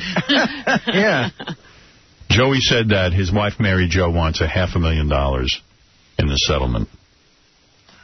But, really? But I think that bullet to the head did some brain damage, because if you think you're getting $500,000 out of Joey Buttafuoco, you might be brain damaged. I was going to say, where's he getting $500,000? He's ready to get his ass kicked by a she-male, Nicole Bass, for $100,000. So, what's he doing? Joey's going to pay her in Monopoly money, see if she notices. Yeah, you'll probably get away with it. There's a weird article, too, because in the article, Joey Buttafuoco says, I met her new boyfriend because socially we're in the same loop. Ugh. What social loop is that? What is that? That's a weird loop. What kind of social loop could Joey Buttafuoco be in? Did he meet her at the lobby of the Bunny Ranch or something? Yeah. You know, when I'm at the International House of Pancakes, I go right to the front of the line. That's the Joey Buttafuoco loop. Let me help you choose a syrup, honey. Joey says, I met the new boyfriend. His place is close to mine, so I went over and congratulated him. I said, there's some things you should know about Mary Jo. She's a terrific lady. Her favorite color is pink. and her lucky number is 5. And her birthday's May 15th, and she hates getting shot in the head. Yeah, that's a pet peeve of hers. So if you're planning on banging some chick behind her back, don't have the chick shoot her in the head. I did that already. Boy, she didn't like that one. Yeah, boy, that day did I get a mouthful. Well, Joey, in his defense, says he never put her up to shooting her in the head, that was just a wacky psycho bitch. And yeah, she did that all on her own. That's right. Well, okay. He says that Mary Jo's new husband, or boyfriend, actually brings his car to be fixed by Joey. That is the smallest loop. Right. That social loop. That social loop again. Yeah. Joey says there was a lot of things that led to their divorce. The pressure of relocating and everything that went with it. Leaving New York. Yeah, moving's a lot of pressure. Wouldn't have anything to do with your girlfriend shooting your wife in her head. He never sees that as a problem. The pressure really was that, we moved. I love that. We moved, and that's what sort of ended the marriage. The pressure is on Mary Jo's cerebellum. It's being caused by a bullet. Yeah, there's a little pressure there. The woman's mouth is crooked because of the bullet in her head. He also says, this is a great article, Mary Jo was also a little bit pissed off with my acting jobs. And by the way, Joey, she wasn't the only one. The 8 people who saw your movies, they were pissed off too. Right? Actually, his co-stars, when they found out they were working with him, they got pissed. Joey said Mary Jo wants out of the limelight. Oh, stop. After a while, she hated the fanfare, the people, the pictures, the celebrities, because it reinforced her as a victim. He says, I'm no A-list celebrity, not even B or C or E. Well, that's the most honest thing he's ever said. Joey said, the A-list always wants to take pictures with me, and I travel with these types. I ride motorcycles with Jay Leno. And you know what that means. You know Jay Leno has that motorcycle ride every year, and you see him on a bike, and there's like 5,000 guys behind him on motorcycles. Joey's one of the 500,000 guys on the motorcycle. He's not really with Jay. Yeah, I don't even think Jay Leno knows. Joey was there. I'm getting out of here. He was the 5,000 guy. Joey said, I hang with pals at the Bunny Ranch. But I also do the House of Blues, and I'm friends with Dan Aykroyd. I know lots of people. Wow. He hangs out at the House of Blues with Dan Aykroyd.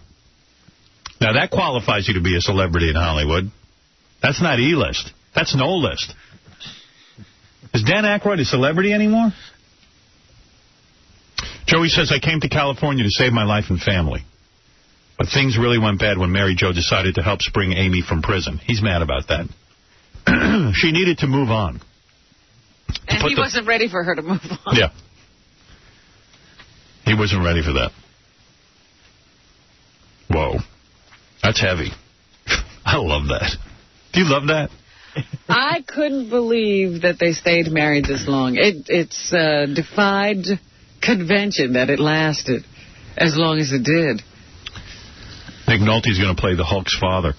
I know. I saw that in the preview. He says because Ang Lee, who directed Crouching Tiger, Hidden Dragon, is the director, and he asked him to do it. That's why he's doing it. I'm saying he's doing it because is anybody hiring him after that mugshot? Yeah. You know? Well, what's up with that? I think that all happened before the mugshot. Yeah. This world is nuts. Do me a favor, Robin. Chain me to the fence before the next full moon because I'm going crazy from everything. Get in line. Yeah. I saw a lot of weird stuff on TV when we were off. Madonna explaining her video to Matt Lauer and just all kinds of weird crap on TV. I'm not watching The Bachelor anymore, not only because it's the show by Mike Fleiss, but because it sucks. No one's watching it. I haven't tuned in, and I was a big Bachelor fan. Me too. I was a fan of The Bachelorette. I didn't tune in to one episode. It's horrible. Series. It's horrible. I tuned in. I was in the first 2 weeks, and then I went on vacation and TiVo'd them all, and got back, started watching, and said, I can't watch this. I saw the guy that was the new Bachelor, and I was, not particularly interested in him. Right. And I saw a couple of the promos. They didn't get me excited. Where's Aaron Berge when you need him? Yeah. He's doing suntan parlor commercials. Is he? Yeah, that's what I read. Actually, I've seen The Bachelor, and there's 2 words for it. Ear delicious. Oh. Ear delicious. Yes. Well, I'm officially over that show. Yeah, it just didn't suit my fancy. I think it was too quick on the heels of The Bachelorette ending. I'm bored with all the psycho bitches, too. Crying and falling in love in a week. And I mean, here's tape. I was really surprised. I thought the last rose was for me. And I don't have any more feelings. I gave them all to this. I gave them all to him. I gave all my feelings to this experience. I have nothing left. She has no feelings? I have nothing. Yeah. I came here to fall in love, and I fell in love. But I'm not what he's looking for. Boo-hoo. This is not what he's looking for. So... Yeah, go back to the single scene. He's looking for his... Throw her back in the pond. Guess what? He's not looking for anything but being on TV. He's not marrying any of you. You girl that's crushed. You got her. Oh, man. No guy respects 25 chicks who sit there and beg for love. I mean, it just doesn't work. He's got no feelings left. But the other thing I'm getting sick of is Trista. Oh, come on, man. Let's get rid of her. I mean, is she going to stop? She won't. She won't go away. And the two good-looking girls on Survivor, they just got to be voted off. I hate those two. Heidi and Jenna. Ay. And Jenna thinks she's so hot. She's not even that hot. I hate her. Did you know I read a statistic that most couples meet on TV shows now? Has it come to that? Yeah. Literally. A lot of people don't know it. All right, well, let's see what else I got for you. Got a bunch of voicemail. Let me get through. This is all stuff from when we were away. Okay, here we go. No particular order. Yeah, Gary, I just wanted to tell you that you're doing a really good job with the show. Everything's going really good. I had nothing wrong with the show. You're just really f***ing ugly, and your teeth are disgusting. My brother and I were watching the show, and we think that we saw an alien growing out of your teeth. You're disgusting. Brush your teeth. So sort of a compliment. He's doing a good job. Like, he's the ugliest guy on TV. Yeah. By the way, I noticed in Vegas, Gary's weight has ballooned out of control. Wow. Did Really? Oh, my. Come on. What, really? You're the one who's complaining I didn't notice your weight gain. I guess I hadn't noticed. Oh, my God. You see what happens? It creeps. I mean, he at one point I looked, he's like huge. What happened after the Bally's thing? I guess he just ate like crazy. He was doing so well. Dude, you know what it is? You know what it is? He wears all those loose clothes. I can't really see him. There was one point in Vegas we were by the pool, and Gary was in a T-shirt and shorts, and was like, wow, you're huge. What happened? I thought for sure that Ralph, when you made that, you see, I'm so paranoid, right? Yeah. You made a fat comment about me? Yeah. Like about me not being much better than High Pitch Eric, which I would like you to apologize for. Right. Because I'm really not. You're big. I'm not. Yeah, I'm big. So I thought that happened because Ralph saw me in a towel in the steam room. And it had nothing to do with Ralph. I was just looking at you all of a sudden. I went, wow, Gary's gotten large. Yeah, I was just giving Casey the chronology of my weight gain. What happened? You did so well with Bally's. You were thin. Yeah, you worked so hard. Yeah, that happened. It's over a year ago, though. It's over a year ago. Is that a year already? Yeah, you want to know how it went? That must mean my radio contract's up. Time's going that fast. You want me to tell you how it went? How much time do I have left on my contract? Seriously. 2 years and 10 months. Still 2 years and 10 months? 2 years and 5 months. It's always 2 years and 10 months. 2 years and 7 months. Changes. 7 months? 7 months. And your Bally's thing was a year ago? Yes. It was. I can tell you the final day was, the final weigh-in was May 8th. I hear you're smoking out of control as well. That's it was in Vegas. In Vegas, I absolutely was. Wow. I thought you were quitting. Well, now if I quit now, I'm going to gain weight. Baba Blimpy. How much you weigh? You guys want to guess? I mean, because I want to guess? Okay. Take off your jacket. That's making it difficult. Robin hasn't even seen the size of you. Now that you're pointing it out, you can see it. Whoa. All right, my guess is 2,000 pounds. What'd you weigh at the end of Bally's, Jack? See, this is going to blow your mind. Let me think. What'd you weigh at Bally's? That's a good question. 173 and a half. Okay, right. 173. I'd say you've put on at least 50 pounds. No. 73, 210. I would say, what'd you say, 178? 173 and a half. 173. I'm going to say you've put on 25 pounds. 203. I'll give you 30 pounds. Anybody else before I go? I'll take the high one. 210. That's what I said. You could have it. 215. 215. Oh, really? Maybe 220. You're right. Go ahead. 213. Wow. I was pretty close to 210. I win. Now, I want to tell you. I won something. You won. Here's how it went. Yeah, but in all fairness, his lips are 20 pounds always. Because Casey was asking me, like, how did this happen? Yeah. Okay, the Bally's thing, like didn't even have water in my body at that point. Right. So the next day, I was back at like 179 because I had like. All right, that makes sense. So I was at 179, 180 for a couple of weeks, and then I got up to like 185, and that's like between 180 and 185 is a good weight for me. Good. I was there for a while. Then I got up to 190, and I'll be like, I'll lose a little bit of weight. I swear to God, Howard, when we got to Vegas, I think I weighed 197. Are you kidding? Yeah. You did all that in Vegas? And then in Vegas, I drank and I ate. I was telling Casey every night before I went to sleep, I stopped by the gift shop and I bought a bag of donuts for a snack before bed. Wow. And then I bought like a pack of cookies and an iced tea for breakfast. What's going on? You don't care anymore? No, I do care. Let's get ready to goof on Gary's super wide ass. See, we couldn't use that for a while. Thank you, Michael Buffer. Wow. Now it's back. At your worst days, were you eating like that? I would never snack on donuts. But that's always been my thing. Donuts. You know donuts are 50% fat. That's all that is. And sugar. then the other thing is like with the kids around the house, there's always that junk food. And when you go for the donut, do you ever think to yourself, "Oh, I'll just eat an apple and that'll satisfy me"? No, what I think is, I think to myself, I get in these grooves, like you know how I can lose the weight, I can just cut all that stuff out. Well, when I'm not doing that, I go the opposite way. You love chocolate. I do. I got to tell you, my girlfriend eats more chocolate than any human being. She's an amazing person. How does she eat that much? Does she eat anything else?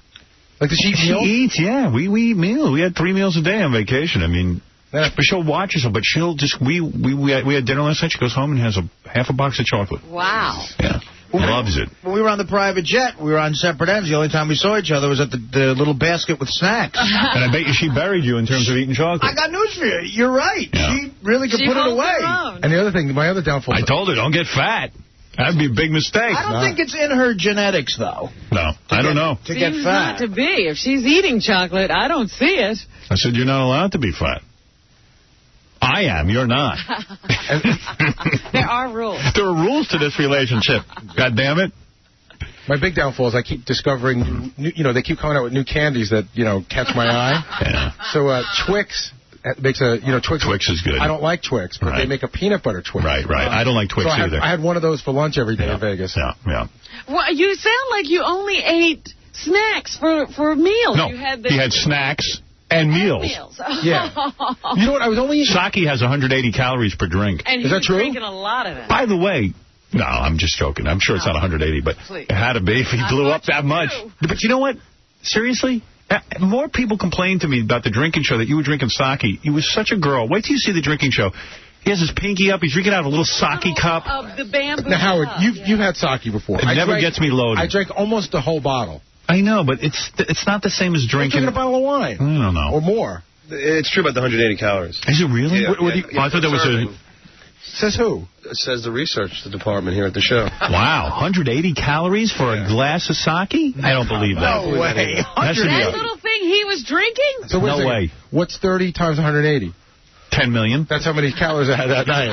And I got to tell you, and then when I got out there, I was sick. I was really sick. I had to see a doctor like the second I got out there. Yeah. So I brought all my workout stuff, but I couldn't even breathe. He was real sick when we got there, and he went to some doctor he found in Vegas. And what happened? Tell everyone the story. So I call a doctor as I get out there because I'm so sick. Hold on. I don't want to forget a thing. All right. So I go to see the doctor. Now, the first weird thing is when you walk into a doctor's office, right? Right. You expect the doctor to be fairly healthy, right? Right. I got to say that this doctor was probably in the 350 pounds. So right away, then you knew you were at a... Yeah. He's like a heavy doctor, right? Big size. Did he tell you you're getting too heavy? No. Like, he can't comment on your weight. Exactly. So he says, like, what's the matter? So I start telling him, my throat's on fire, I'm congested in the head, and I can't breathe. Right. So he starts, he takes, the stethoscope and everything, and now he starts writing prescriptions. And he's got this little bag of stuff. So he takes out these 2 pills, and he says, these are for your throat. Good. So I thought they were antibiotics. So I go up and I get a glass of water, and I take the first one. I go to take the second one. He goes, no, don't do that. I go, why? He goes, you won't wake up for a week. And I go, what is it? He gave me Vicodin for my throat. Were you at the road? Yeah. Could I have this guy's number? And he wrote me 4 prescriptions. One was for Cipro, and then the other 3 were for, like, puffers and all sorts of other stuff. Cipro? Then he says... What's Cipro? That's the one you take for anthrax. But it's also a very strong antibiotic.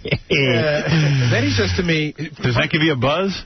Cipro? No. You know how much my Cipro was? Taking us for 20 pills. $10,000. $124. Wow. A lot of money. Yeah. Then you're rich. He says, he's going to give me a shot because I said, listen, I gotta talk on the radio and everything.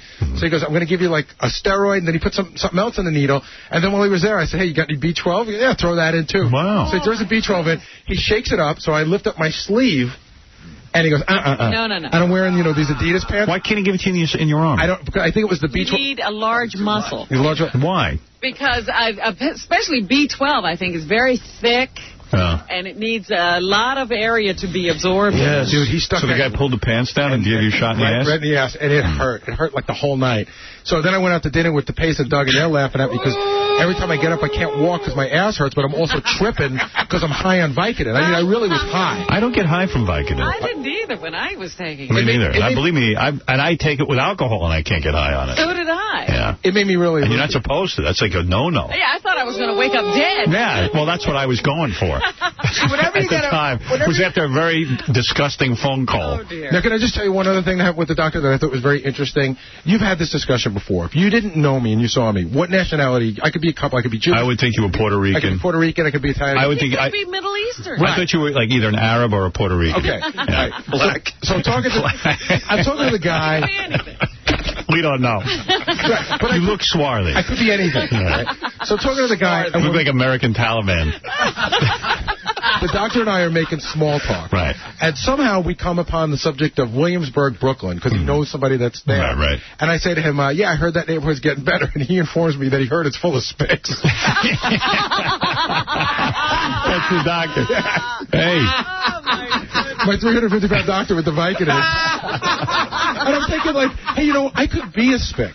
You know what I mean? Right. Like, you look like you're Spanish. And then afterwards, we did talk about what I was, and then he found out I was Italian, so I think he felt a little better about it. Right. And I didn't want to say... it occurred to him you might be Hispanic. Yeah, and I was going to say something, because I really don't like it when people talk like that, but when he said it to me, he was holding a needle in my hand. No, let him talk about whatever he wants. There are guys who do that. They telegraph something offensive. Like, a bunch of times people have said to me, you're not Jewish, are you? And then they go ahead. And then they tell you something like crazy. I still talk about the most offensive thing that I've ever dealt with regarding the show. I got a flat on a Sunday, and there was only one place in the whole neighborhood that was open.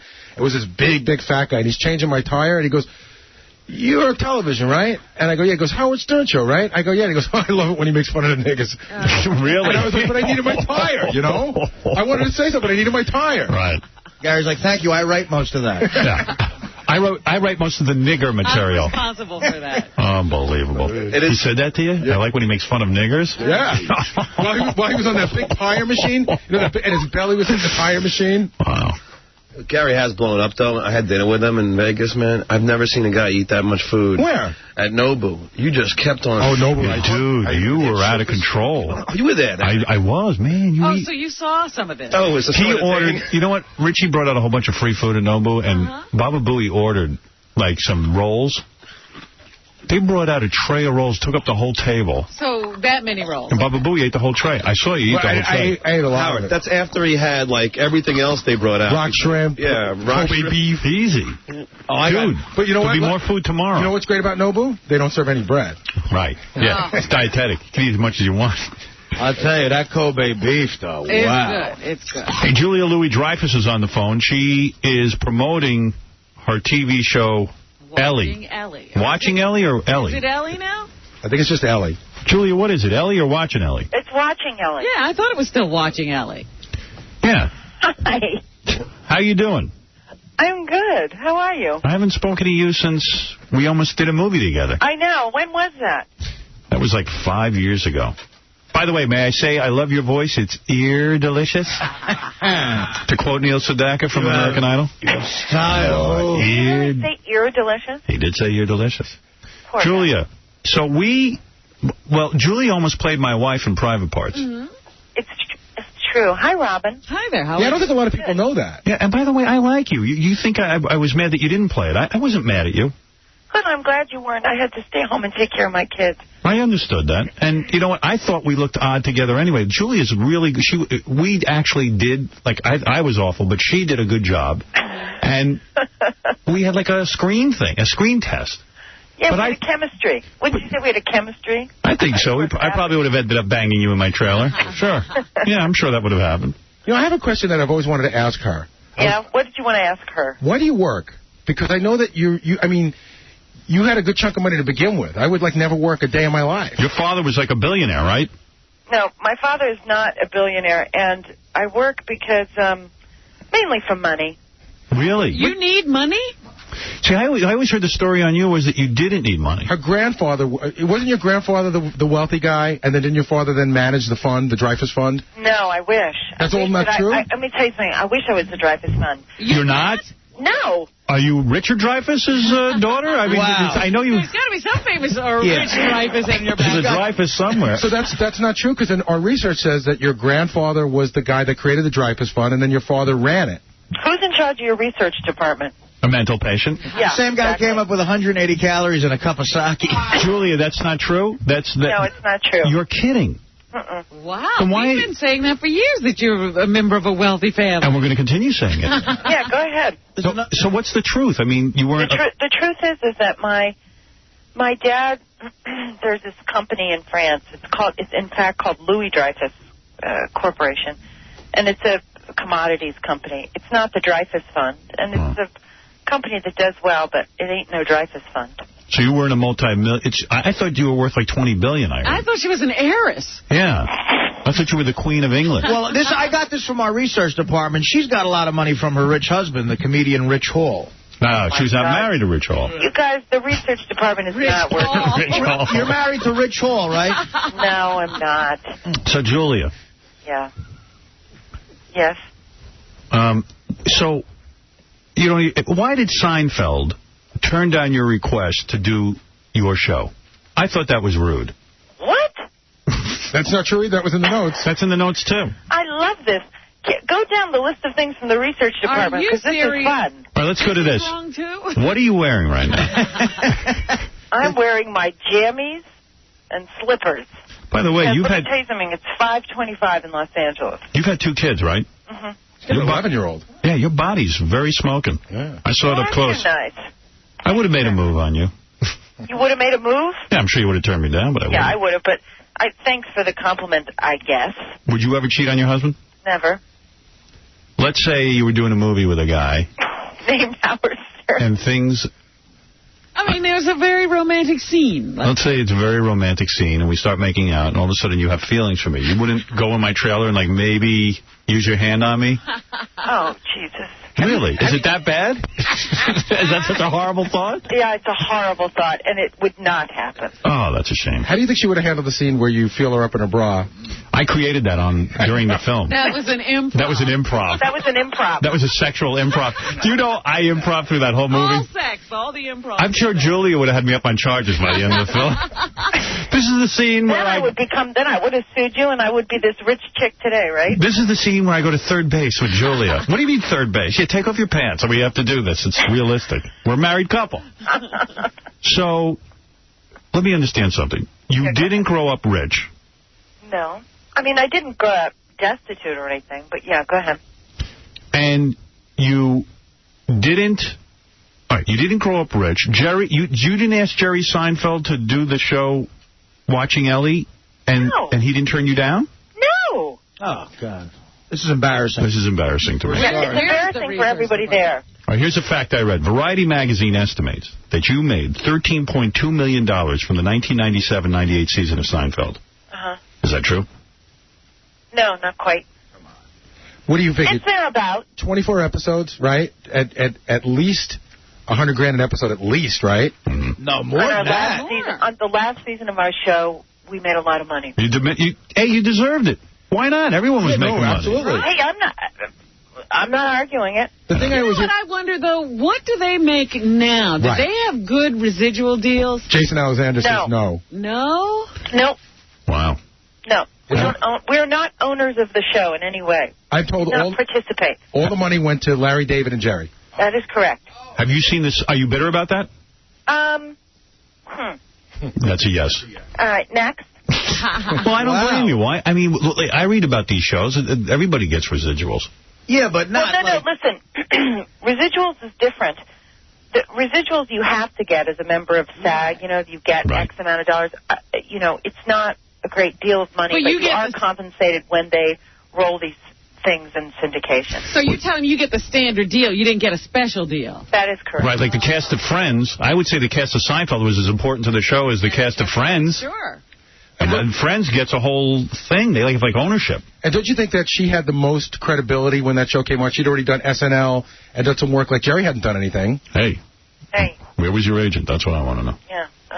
That's exactly what I want to know. Not with me anymore. There you go. Have you seen the Seinfeld Child yet? Yeah. Oh, you did? I did. Enough to sign. I haven't seen baby number 2. I've only seen Sasha. So you guys are all friends? Yeah, we are. I haven't talked to Michael in a long time, but yes. I mean, I talked to Jerry, and Larry and I live near each other here in L.A., so Yeah, you've actually done his show, Curb Your Enthusiasm. Yeah, I have done his show a couple times. That was fun. So what do you do all day now? I mean, you got to do this TV show watching Ellie, and you got the kids. Who watches the kids? What, you got a Jamaican or someone watching them? You got to have some... We have a... well, first of all, we only made 6, so I was pretty much me watching the kids. But I have a nanny babysitter that we've had for 11 years, if you can imagine. Wow. You must pay them a fortune. You must pay them a fortune. After 11 years? To get someone for 11 years. Yeah, I do, actually. I pay her a lot of money, and it's money so well spent, I can't even... It's my children, my God. I know. Right? So what do you do all day? What about you? You have 3 kids? I have 3, yes.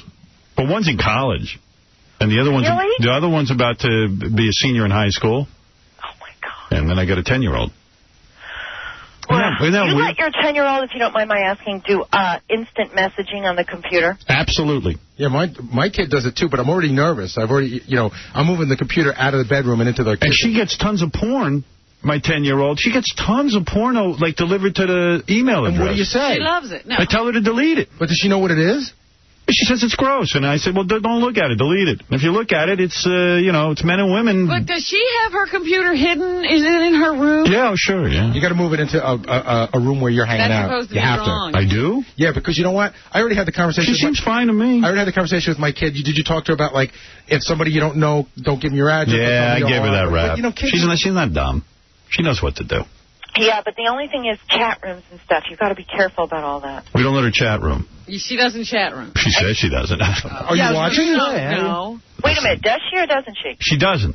She doesn't chat room. She's not allowed. She goes into private chat rooms with her friends. Mm. You know what I mean? Like a private chat room. But does that... Can you keep... I don't know how to do this, but can you keep people out of your chat room? Yes. Okay. I do the chat room. In fact, this is funny. My daughter had a meeting with a 42-year-old guy, the same guy I met with a year ago, who I thought was a chick. So I caught her down at the gas station with a 42-year-old. Oh, geez. Daddy, could you drive me to the Amico? Yeah, I'm supposed to meet somebody there at 10 o'clock tonight. Now, Howard, would you ever do this to your kids? Yeah. I read there's a piece of software that you put on your kid's computer, and then basically after they're done, you can go and look at their entire history. Absolutely not. You wouldn't do that? Absolutely not. Absolutely not. I've explained to her what the world's about and what these chat rooms are, and she knows the rules. You don't think that somebody could fool her? No, she's a Stern. Oh. They've never been fooled. Sterns don't get fooled. Weren't you just lifting the hoof of a horse thinking you were cured? Well, that was a weak moment. My psychiatrist says that is real. Sure. Hey, Howard, you know that there's a jewelry store called H. Stern? Yeah, and you know what? I own the website H. Stern, and a couple of years ago they tried to buy it off me. I told them they didn't have enough money. Really? Seriously? Yeah, I never heard from them again. Oh.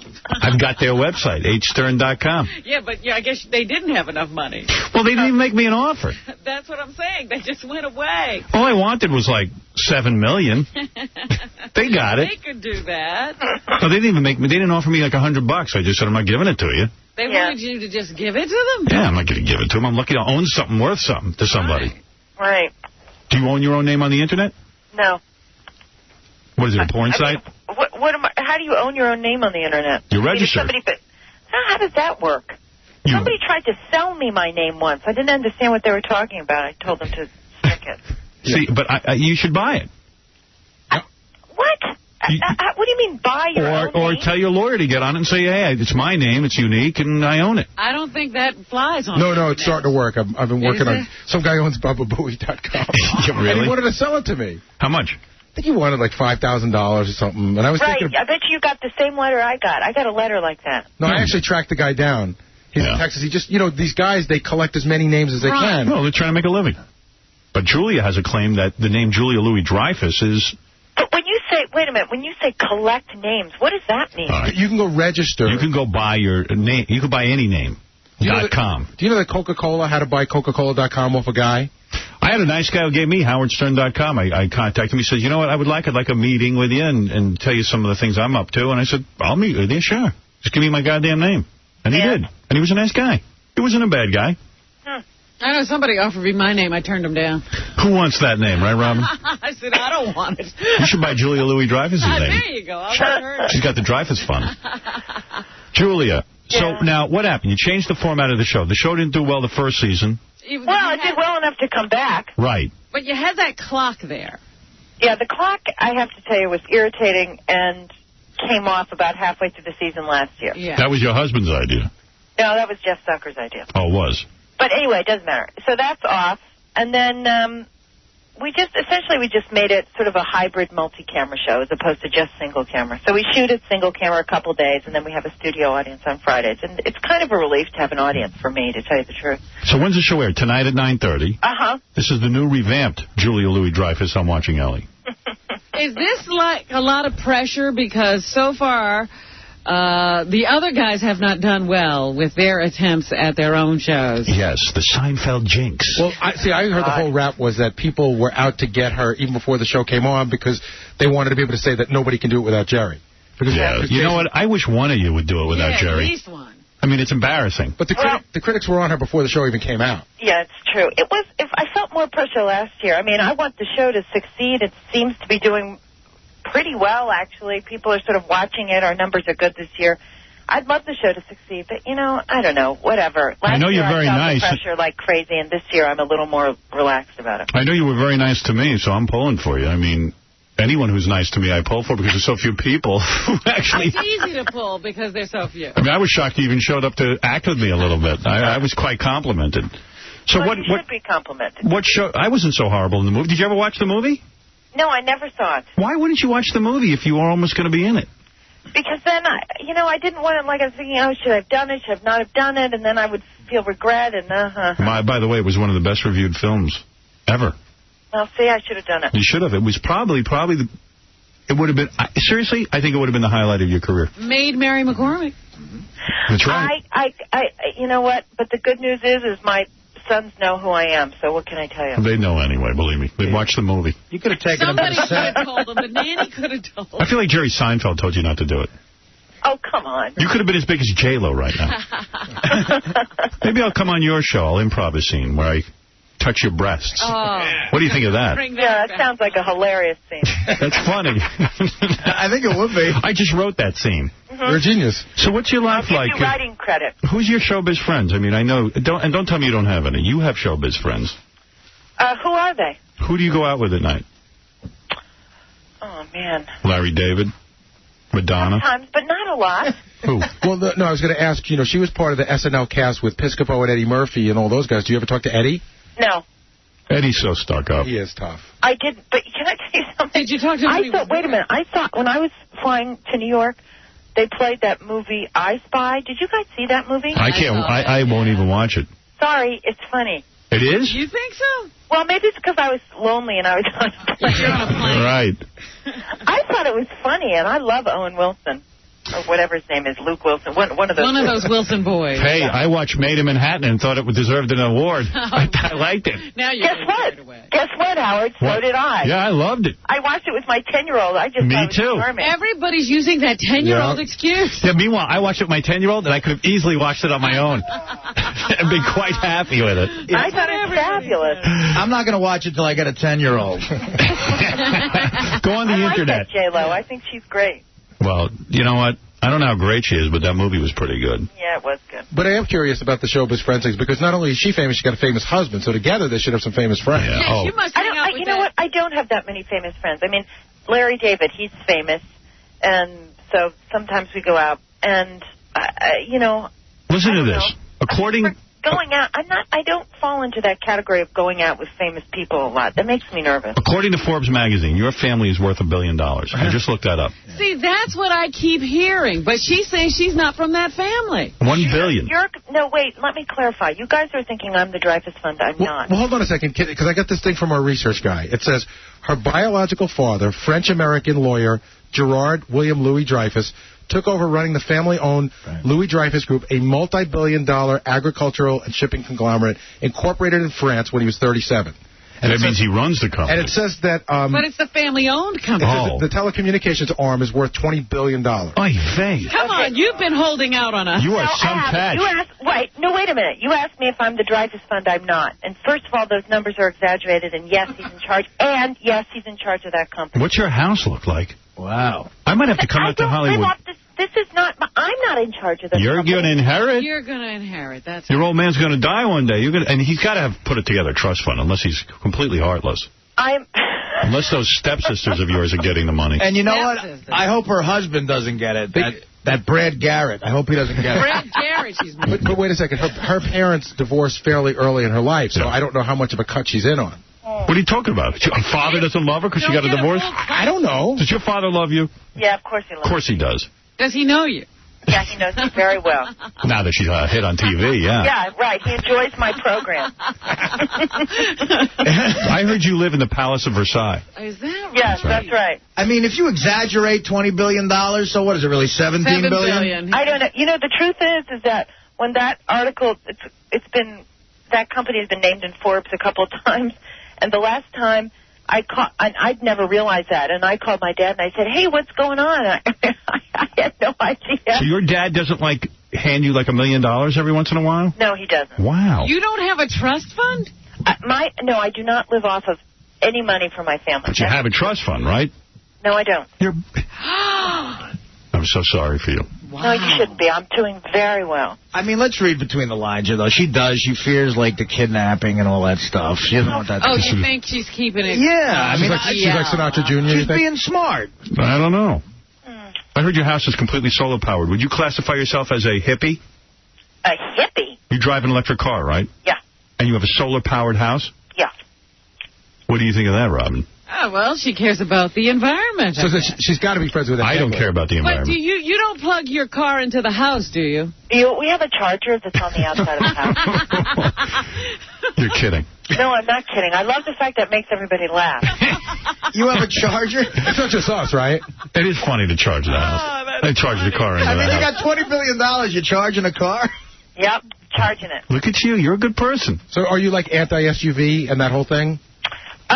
Yeah, I think it's better if people didn't drive SUVs. Although I will tell you, the minute they come up with a hybrid SUV, which is going to be next year, I'm going to be first in line to drive it. Yeah, I did see that they have one of those. Would you No, they don't have them yet, but they're going to have them in a year. Do you ever wash your clothes on a rock? No, I've never done that. I do that. You make your own soap? I don't make my own soap. I don't wash my clothes on a rock. The day that happens, I quit. Hey, you know what? I have a hot air balloon outside my apartment. I actually... You balloon to work? I balloon to work. Why should I waste fuel? Fossil fuel. Well, you are something else. I wonder what your sex life is like. That guy who's also big with the electric cars. Ed Begley Jr. Oh, do you hang out with Ed Begley Jr.? Yeah, well, we go to, these functions and stuff together. Really? I don't really hang out with him, but yeah. You know what, Howard? I saw him once. I wash in my own urine. I saw Ed Begley come to a really big award show once. It was the funniest thing. I was doing the red carpet thing. He shows up on that bicycle, and then he folds it up like a clown, and he carries it. It's a tiny little bike, and he folds it. Hey, he's an Did you guys see Ed Begley in A Mighty Wind? He's great. I want to see that movie. It was great. I never you know what? I always want to like those movies, and I don't. Really? Yeah. I am shocked that you did not love Best in Show. I haven't watched it. Oh, okay. Oh, well, that's why. I watched 5 minutes. What are you referring to you don't like? I watched 5 minutes of Best in Show, and it looks like... Oh, no, it's great. It's like a video. Oh, no, you'd love so good. Especially now that you're a bunch of guys improving, and I hate improv. Well, I'll tell you what, it's No I Spy. Wait, you wanted to... or Made in Manhattan. Yeah. I just want you to know I make candles out of my own earwax, and that's how committed I am to our environment. That's hey, right. let me tell you something. When I was 7, I thought that's how they did make candles. I tell you, that's how I seduce an environmentalist. all the cameras on Watching Ellie are solar powered. So, Julia, what's your sex life like? I mean, you've been married how many years? 16. Has a lot of the romance gone out? Be honest. It's all gone out. Oh, okay. That's what I thought. No, of course not. Would you make love? Be honest. Do you make love like once every 2 weeks? No. Do you ever think about other guys?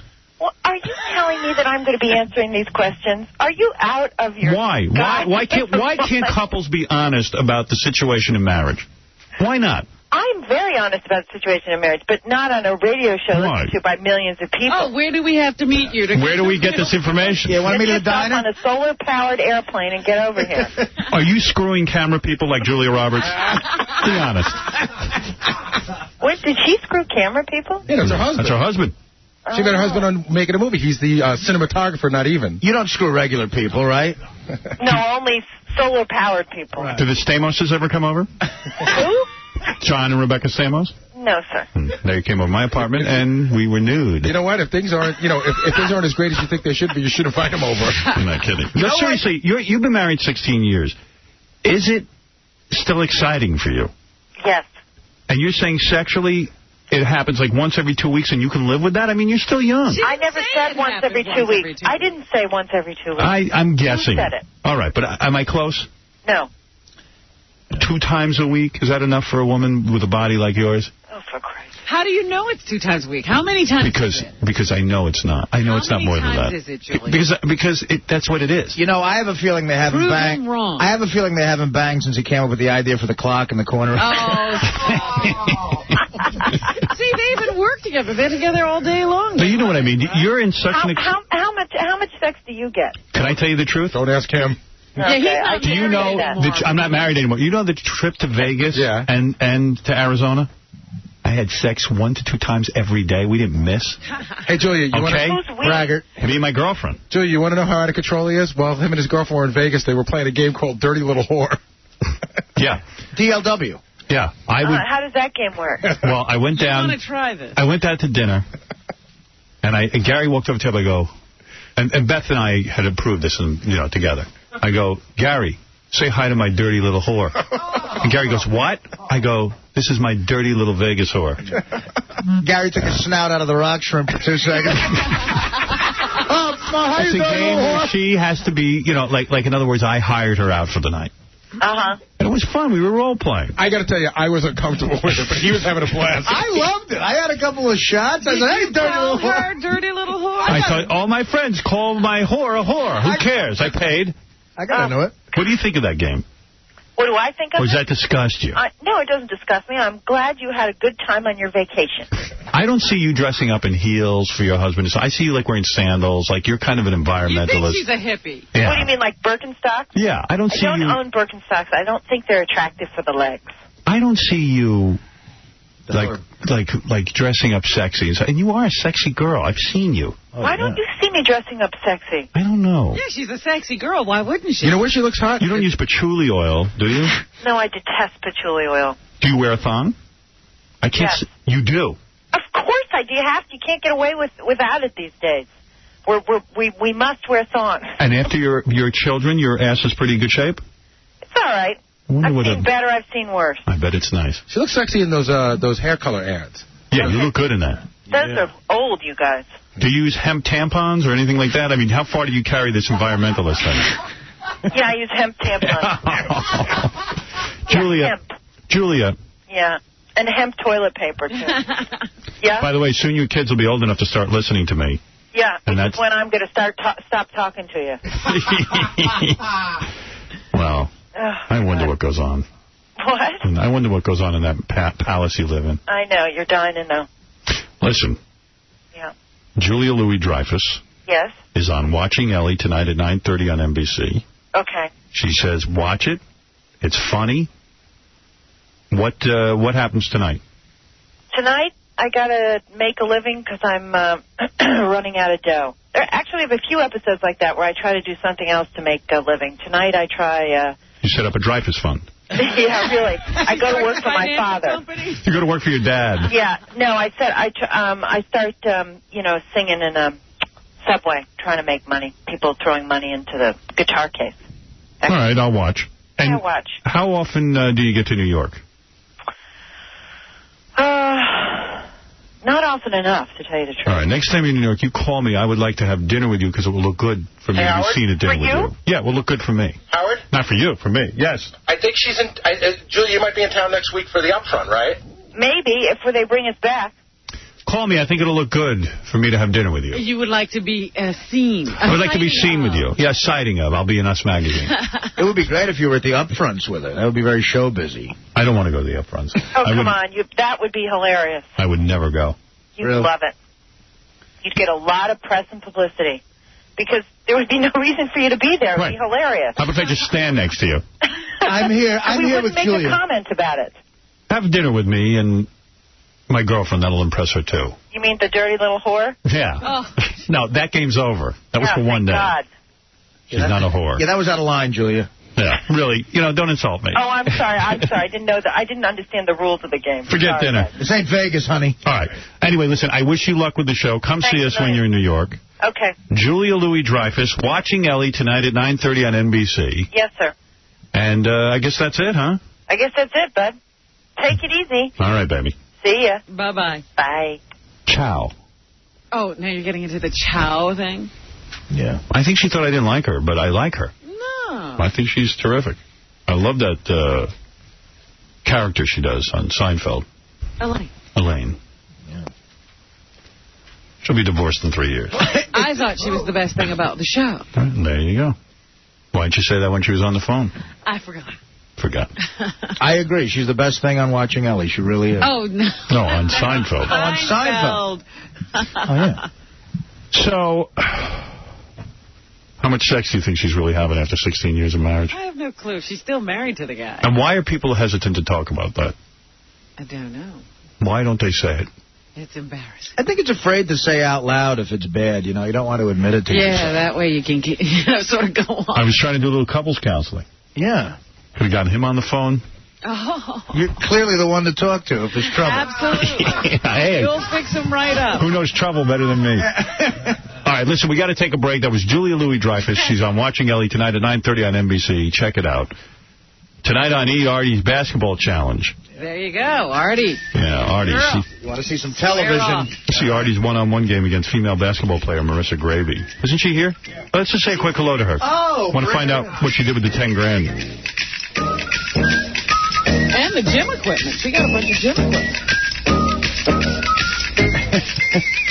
Which she clearly doesn't need. She needs it. Nah, Artie. Ah, there she is. Wearing a dress. Looking like a girl. I like that. I like her better in a dress than in gym shorts. That's for Artie.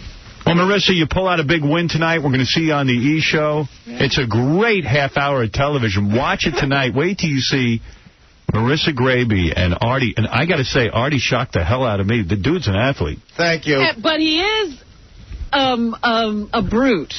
Yeah. Robin, you're harping on the one negative of the game. A brute. She punched her in the head a few times. At one point, people thought her nose had been bloody. Well, she's got to work for the 10 Gs. What is it, free? Did you have a bloody nose? Because I said that. No, he hit me so hard he started running a lot. Oh, okay. I didn't know what that was. Oh, it started running. The little girl's nose was running. That's what I said. After it, I said, what we learned about Artie is he doesn't mind hitting a girl. Yeah. No, what you learned about Artie is game plan. He has a stunningly outstanding outside shot. That's what you learned about Artie. Marissa was telling me that she was so nervous before the game that by 6 o'clock that morning she was in the bathroom every hour. Really? Yeah. You know what? I think it did shake you. The crowd was awesome. Yeah, they all turned against me. Would you have diarrhea? Oh. No wonder she was so It was bad. I was severely dehydrated. See what our crowd looks like? Who are they going to be more into, the fat guy or you? Come on. Oh, no, I was wearing shorts. I thought they'd be into me. I mean, Good thing you didn't have diarrhea during the game. That would have been bad. But maybe that's why she wasn't as aggressive as she could have been. Was the diarrhea holding you back? Great sound effects. I love it. Can I ask I can't believe I have to play Artie. Oh, my God. I'm very nervous. Wait, it's an hour later. Oh, my God. Still. Wait, let me wait an hour. Let me try again. Oh. Artie, look at you, girl. A lot of my girls do that. What time? A little gravy, huh? Oh, Oh, man. What time was the final diarrhea? Like, I have no idea. How many hours were you on that? Before the game. Oh, no. Oh, my God, it's 15 minutes before game time. I was never that nervous before. Really? Yeah. Weird. Hey, listen, you were in front of a big crowd. It was your big moment. You know what? She played the Final Four. She didn't do that. She played Artie. She's all over the bowl. Thank you. No. Right. I guess I had more to... You know, it was just me, and I was afraid, I guess, if I lost to Artie. I mean, Let me understand something. When you have diarrhea before a game, and you know you're going out in front of all those people, do you shower after each time you're on the bowl? Oh, yeah. You did? Yeah. So how many showers did you take that morning? I was clean. You were clean. So how many times did you shower? I don't know. Wow. Her skin must have been irritated. Were you irritated back there? Did you use any Desitin? Or... Sometimes I have to use Desitin. No, it wasn't that bad. No. Like a diaper red. Right. So, Gravy, after my first outside shot, nothing but net. Are you nervous at that point? Do you get a little more nervous? The first one I was like, yeah, you got lucky. You know? Yeah. I figured, afterwards, I was like, maybe I should have had a few drinks before. Then I would have been more relaxed. Right. Something to Artie's training program. Yeah. Marissa said she was shocked. You know, she didn't cover him at first. Then she got in his face, and Artie kept hitting him. And then she pulled Artie's shorts down, and he still hit it. I know. That was. Oh, you he will was see unconscious. when you watch E! Tonight. Marissa pulls Artie's shorts off, and he hits from outside. I know. There's one shot, Howard, that's my favorite shot of the game. Yeah. She puts her hand right in his face, and Artie can't even see where he's throwing, and it goes off the backboard and in. I know. Thank you. Yeah, he had incredible touch. It was amazing. But you pulled out the win, Marissa. Yeah, I looked at my sister, and you know, she's 10, and she's looking at me like, what are you doing? Right. So You're losing in this club! And she's looking at me, my boyfriend's like, get your crap together! Right. So, I was like, I'm not losing to Artie. So I finally relaxed and calmed down a little bit, took it slow. Yeah. She used her secret weapon, which was me being disgustingly out of shape. What'd you do with the 10 grand? Have you done anything with it? I really haven't been home. I've been traveling a lot for my company, Eglomise Designs, and we do some college gift items. And so I've only been home, I think, like 3 days since. Congratulations on picking a name that's impossible to say for your company. Right, and nobody will ever That was a good idea. Eglomise Designs. Eglomise Designs? Yeah, we do college gifts and corporate gifts. Did you pick the name of the company? No, my boss Martha did. Eglomise. Well, that's great. I'm sure Martha knew what she was doing. Yeah, sounds like a smart businesswoman. She also put a lot of undue pressure on herself, because how many people did you fly out in total? I flew my sister and my mother out, but my boyfriend and his brother came out, and our friend and his girlfriend. Yeah, she had a big... Yeah, she had an entourage. Yeah, that's a dumb move. I had to come with a crew, you know? Yeah, I just want to say... I had to roll with some people. I want to say to the E! audience that all the people wearing Artie Sucks shirts were blood-related to Marissa. That's true. Okay, thank you. Yeah, why the Artie Sucks T-shirt? I mean, Jesus. That was Bally's idea. Come on. Oh, I didn't know that. Although I have to say, Artie was very insulting to her the day before. What'd I do? When we were at the blackjack table, she came over and you were goofing on her and stuff. What? Oh, yeah. You know, he was good. He stuck to his game plan. He tried to, confuse me and... What do you mean, how to confuse you? Look, I saw you shooting around earlier in the day. I was like, oh, no problem. I felt better after that. Oh, did you confuse her? Well, listen, I mean, Robin, what do you think? You're looking at an idiot over here? Well, congratulations on your slight win. Your slim win, but yet nevertheless a win. It's a win. Yeah. Artie's basketball challenge with the great Marissa Gravy. Tonight, Battle of the Sexes at 11 o'clock on E! I'm glad they got the money, because clearly your family are like farmers or something. Yeah, we are. Yeah. Are you? Yeah. We're going to get us a tractor. Yeah, they're buying a new tractor. We're not Hicks. We're just dairy farmers. Oh, okay. Dairy farmers. Yeah. Well, that's hard work, and good thing you got the 10 grand. It should last 3 days. All right, listen, we're going to... They're one of the last farm families in America. They owe so much on that farm, that 10 grand ain't going to go very far. The land is almost gone. We had to give up 7 of the cows. All right, Marissa, we'll watch you tonight on E! Everybody else, you got to watch. Trust me, my friend, you need to see this. That's for sure. It is, and that's on E! Tomorrow. Very competitive. Tomorrow, Johnny Knoxville and his cousin Roger Allen Wade. And we got to take a break. We'll be back right after these words. To a male and a female body. Howard. And a female body. Howard. The Howard Stern Show.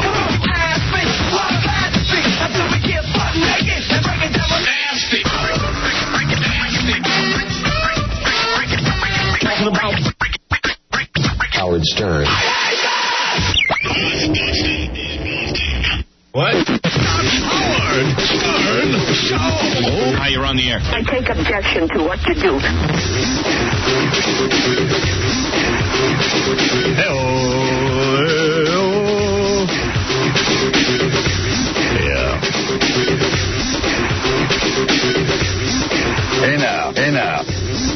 Hey now. Okay. A couple other things real quick, then we'll do the news. I didn't even get to the rest of the voicemail. Oh, there's so much to get to. You know, I heard from, on the voicemail, rather, I heard from John Solari. He's the guy who came in here defending Robert Blake and saying, you know, Bob Blake, Robert Blake is his friend. I knew I recognized that name. John's a nice guy, and he basically said, look, Robert Blake's my friend. I would have killed his wife for him. So he figures Robert Blake didn't do it because he had offered and he turned him down. He said, I'll kill your wife for you. And Robert Blake said, no, that ain't the right thing to do. So, you know, John really was the guy who came here and a lot of other places and said, Robert Blake is innocent. Yeah. He's been defending. He's the one guy defending him. And then he left me this shocking voicemail that Robert Blake is not being so nice to him now. I was going to say, I don't think Robert Blake has really been paying him much attention. Hey, welcome back, Howard and Robin and the whole crew. This is John Solari. I just wanted to say hello, and I also wanted to let you know a little information. I'm really curious why Robert and his attorneys, trying to deny me access to the media, and also they've been denying me access to work. This I can prove. I'm really curious why they would do that after all the help I've given Robert. I'm really curious if you want to add that. I'd appreciate it because I would love to know why. Maybe because he's afraid of what the police want to talk to me about. I don't know what's going on. But Robert is out there playing games with me now. And I want it out there. I want to know why. I wouldn't play games with John at all. But how could they bar him from work? I don't know. I'm sure we'll get does Robert Blake hold that much power in Hollywood? Yes. Oddly enough, Robert Blake is one of the biggest players. He's the man. That's right. He was Beretta. Here's a real racist voicemail. Anti-black. This guy, I guess, got a... here in New York, a lot of the people who work as, they call them brownies. Oh, the traffic The traffic cops. Oddly enough, they are brown-skinned. They're called brownies. I don't think it's because they're brown-skinned. It's because they wear brown uniforms. They used to. They don't wear the brown uniform anymore. Maybe it was weird seeing a bunch of black people being called brownies. No, he's calling them brownies because they are brown. Right. Oh. Anyway, he got upset. I guess he got a ticket, and he was vicious about it. Dear. Hey, Gary, this is David, the guy who calls Howard Pinocchio. I don't even give a fuck about him right now, only because we're in Manhattan. We just got a ticket from the biggest, blackest, fat nigger cop that I've ever seen in my entire life. This nigger, scumbag, UNT, I ain't even going to say it. She must be eating watermelons and fried chicken and beans and all the motherfucking shit those goddamn niggas eat. Why can't we put them all on a boat going to Africa, get them all the fuck out of the country so we won't have rape anymore, we'll have a peaceful country, and the only nigga that should still be there is Robin. How nice. F everybody. Oh, my goodness. Oh, look at you. You get to stay. No, I'll ruin things. Just let me go with my people. What about me? Yeah, Artie. Yeah, Artie the nigger. Am I allowed to stay? I think when people get a ticket from a black person, they blame the entire race. And not only that, this woman's raping people? No, he's saying if you get rid of all black people, rape will disappear. Right, but he's just, it was a black woman who gave him a ticket, and he's now saying she's involved with rape, too. He called again. And one more thing that I just can't stand.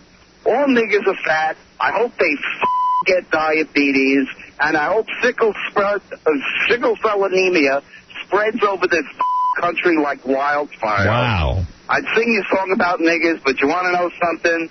There's nothing about them that I want to sing about. Let them eat and choke on their chicken bones. Wow. Black bastards. This is the kind monkeys, gorillas. How much all they are. Throw them in a cage and throw them apples and pears.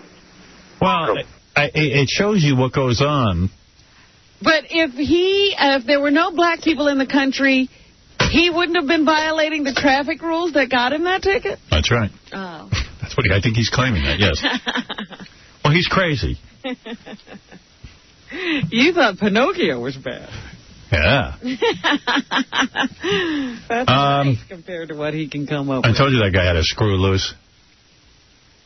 Here's one. I don't even remember what this voicemail's about. Hey, yo, Gary, this message is for Howard. How is he going to wipe his from the back to the front? That means he has dingleberries hanging off his balls and He's got balls. Basically, is what MC is saying. He has balls, and his woman likes men with balls. I mean, goddamn, for real. I don't have beep balls because... But this is what I keep telling you. If you're wiping that way, you could possibly have that. The other way feels girly to me. I don't understand the other way of wiping. It just doesn't make sense to me. It's like sweeping dirt into your house. Yeah, but the other way feels like I'm digging a hole at the beach. I'm not, and my balls are not bleepy. How do you know? Because I rinse after every wiping. You get a mirror? And if I'm not near a shower, I take toilet paper, wet it down, or tissues. Best way to make a dingleberry. No, I soak the entire area. Could inspect them now. I don't care. Yeah, let's see them. All right, Artie, here, inspect my ass. No dingleberries here. Should have been a little echo on that. Take a couple of quick phone calls. We'll start the news. Dan, go ahead. You're on the air. Hi, Dan. Hey, how's it going? Okay. All right, I just want to say I kind of agree with this guy. Putting everybody on a boat and getting them back out of the country, they're responsible for a lot of the stuff that goes wrong in this country. If they put everyone on a boat, send them back to their respective countries, we'll all be out of here. Well, not everyone. Just mainly the blacks. I mean, there's like what country are you from? Just like 40% black population in this country, but That's they make up true. like 80% of the jail population at the same 43% it's about 13% of the population is black. Not even. Not even. I don't know. I know they make up something like 80% of the jail population, though. Well, I don't know about that. Well, that's got to be Because saying white people are locking black people up. You think white people don't commit crimes? No, Look at all these Enron guys. How come none of them are going to jail? This thing will be a lot And better. then you if we got send rid all of the most black of them. people back.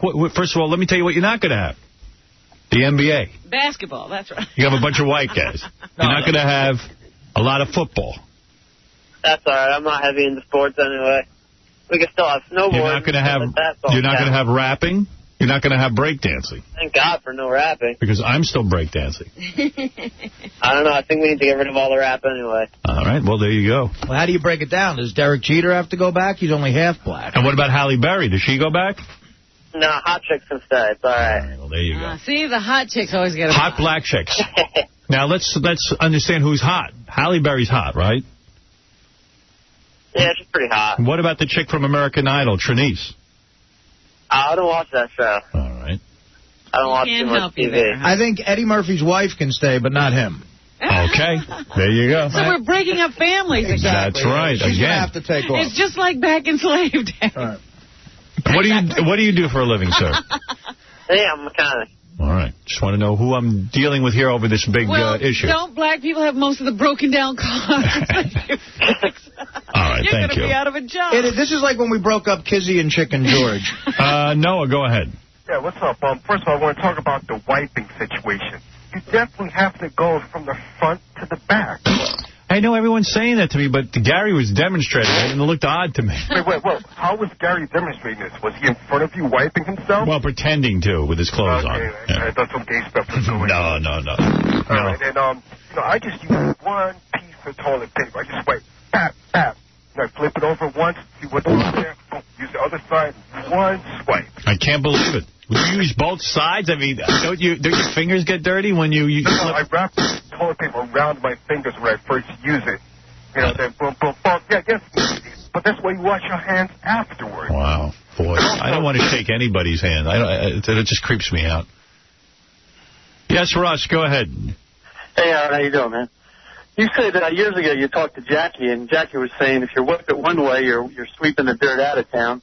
And if you wipe it the other way, you're sweeping it back into town, and I think you agree with him at the time. Well, I don't know. It's just the way... I was never really taught to wipe myself. I don't know if there's, like, your mom's supposed to show you. At the bookstore you went to? No self-help book, nothing. Right, I don't think so either. Do all you guys go from front to back? I have to say I go front to back, yeah.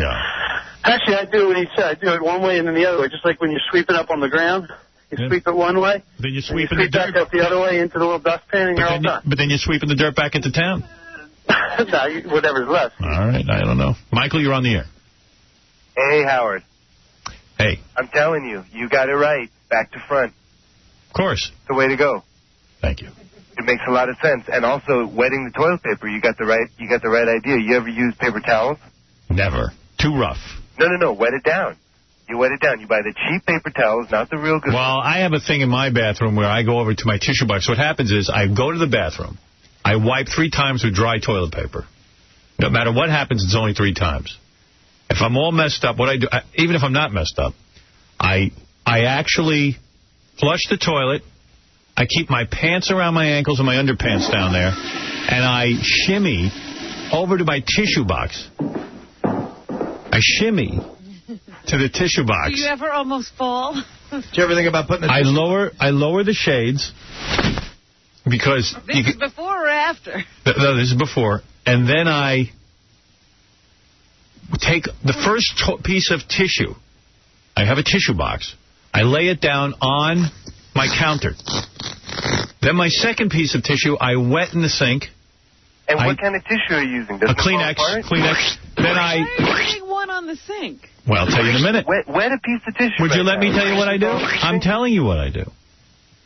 Then I dab back there, and I see what it's doing. It's usually, is it like a get a lay of the land? Yeah, there's a lot going on, and I take that and I put it on the flat piece of toilet paper. I mean, the flat tissue. Wait, what if you have to really scrub, though? And then I pile up. You don't throw them away individually? No, because then I have to shimmy back to the toilet. So what ends up happening, I have 6 or 7 wet, disgusting Kleenex, all lying in a pile. So wait a minute. You only, with dry paper, only 3 times. That's right. With the wet, you as many times as necessary. Yes, because I don't wipe, I dab. It's dabbing. Dabbing. Dabbing and shimmying. And the dabbing is what really helps.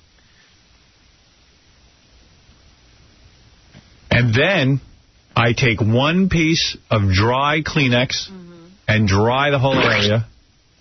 I wad up the entire ball now of what is 8 tissues maybe. Good Lord. Shimmy back to the toilet and throw that in there, and then I pull my pants up and I'm done. That doesn't clog up the whole... No, it's like a half-hour process. By the time I come out of there, I'm busy. I have to eat. Oh. It's like having a job. It's like a job. When I get that feeling that I have to go, I go, oh, no. It's like I don't have time.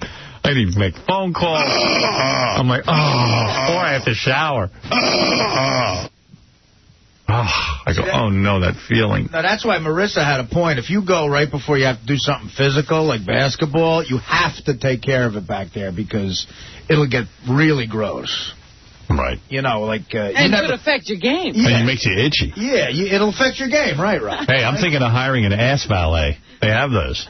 Guy takes care of your ass. Really? Sure, he dabs up for you. Ass valet.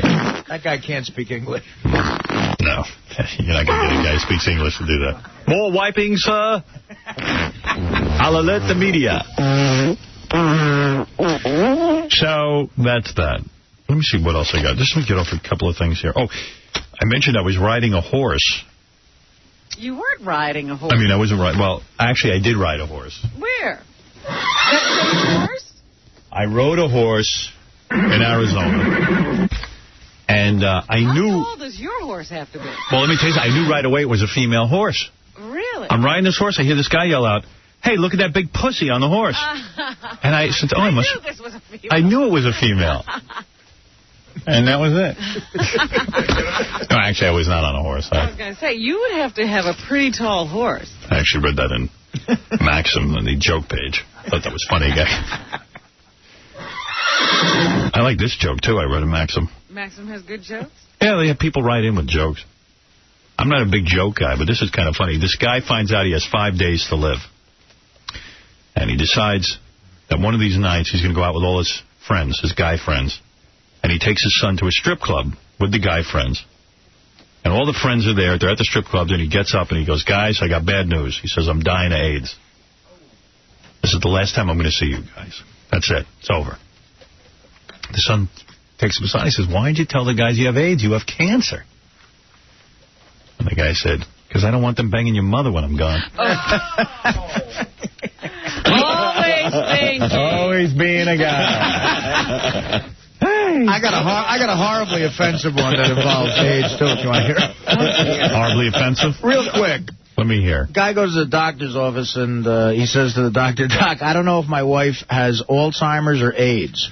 And the doctor says, drive her 30 yards into the woods. If she finds her way home, don't F her. Oh,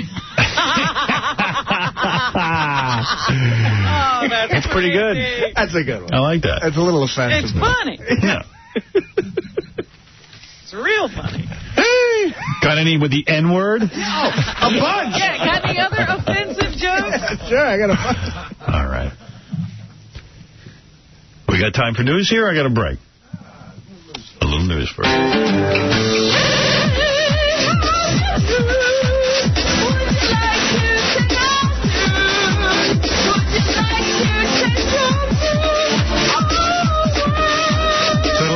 Kid Chris work? Yeah, he put a techno beat behind. Everybody likes taking this song and doing something to it. Yeah. Techno house universe.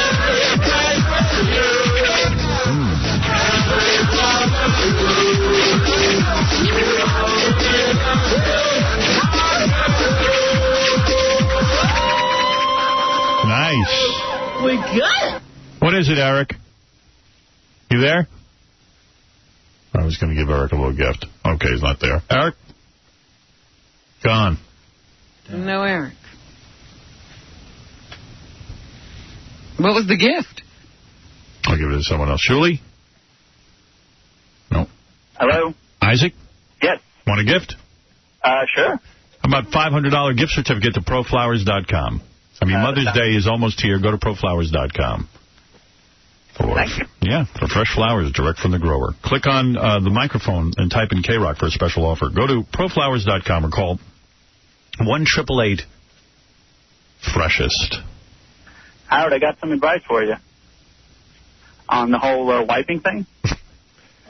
I've got my wiping down to a science, sir. He's happy with his... I'm happy with my wiping. I think I have something that'll revolutionize your life and save you a bunch of time. Have you ever tried the flushable wipes? I know all about. I don't have time for that, sir. That's nonsense. I'm not paying for special baby wipes. When he can make them himself. I make my own schlager balls. Yeah. Don't turn this show into a mockery, sir. Yeah, you know, I'm a grown man. I'm 49 years old. I hate getting older. 49. Jesus, that sounds awful. Well, guess what? But I really do look young. Standing next to Siegfried and Roy, anyway. Hey, Nikki, you're on the air. Hey, Nikki. Hey, Howard. I'm just wondering what I could do for a sex change operation. You want to become a man? A woman. You're a man? Yeah. It's a trip. Are you on Oprah today? Do you know Oprah's doing... remember that movie Normal? Yeah. Oprah now has the live version of that on her show today. It's the journey from James to Jenny, I think she's calling it. Oh. A guy who becomes a woman, and he's married. Yeah, you sound more feminine than Neil Sedaka, I'll tell you that. You guys look like it, too, you know? Wow. How long have you been confused? Since birth, probably.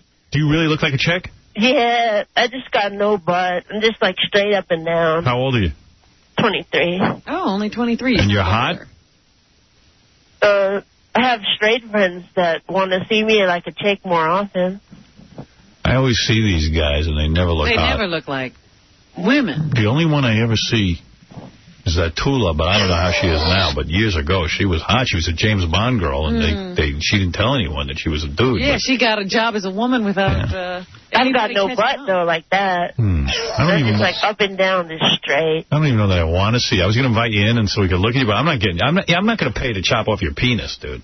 How much does that cost these days? I don't know. You don't know? Like, that's your whole reason for living, and you don't know?